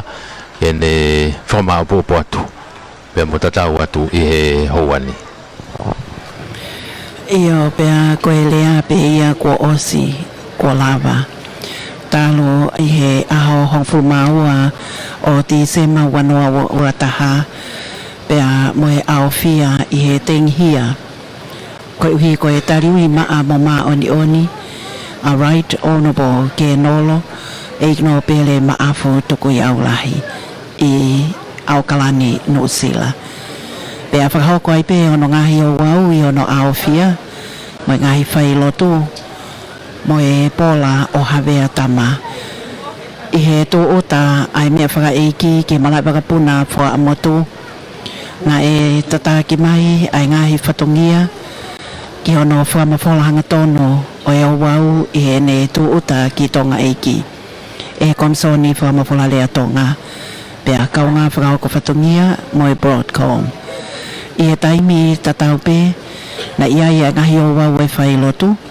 O a umai ki ono whakaha ele o e mea whakaeiki me api ko Vaiola ki Hangai Tokelau. O wau e malanga whakamawai pe hoko atu ki he o wau e whakaapa-apa i he whakakautau ka e pehe whoki ki he tuku pale pena iai pe mai o wau e kauha atu whonga o tōkai ai tamai o eiki tōnunga ka koe eiki no pele maafu Tukui'aulahi o ku kakatoa i e whakahoko whatongia me he Huelo Hangai tahine ko eiki lupe pau o tuita taione o maafo ki a eiki lea na hola wahai pea pehe ki he tama ko pilinisi tui pele hake o maafo ki na mea heni a eiki mele nai te tupo mohe ofo mo eiki Williami Tukui'aulahi ka e pehe ki hou eiki o e whonua ko e konga o e patuni o e tautahi mo e tau uta mo e ka ate whakalanglangi na nau whafonga ia kau tau e nea fio i he whakapa-apa ki he nolo ka kone pekia. Iai fōki a e whakaamuna tau ina sikotoa pe i e tō whatungi a koe ni pia mohono o atu i he leiti o Tonga ua ki e ema tahanoa taha fitu pe ki e whaemahiwa noa mo live stream Tonga Broadcasting i he pesi Facebook a e komsoni whakamawholalea Tonga o maa fōki i he Broadcom ko e malufitu poini nima ko whafunga i ato e whakamalo mo e honga ia ke Tonga katoa pe mo e kaunga whakau ko whatungia e ngahi o wauni tataki mai e pulelahi komson whamawholalea Tonga Vaiola ulakai pe ki a Solomon e whenau saia mao whaapea o ne si saluni Phineas Tonga Wawahi Lama Moala e Lone Hilda Minoneti Tukuafu te umohenga kai umafo ki a masiva te umohenga ko Moimoi na musika lautaha mori tani mafi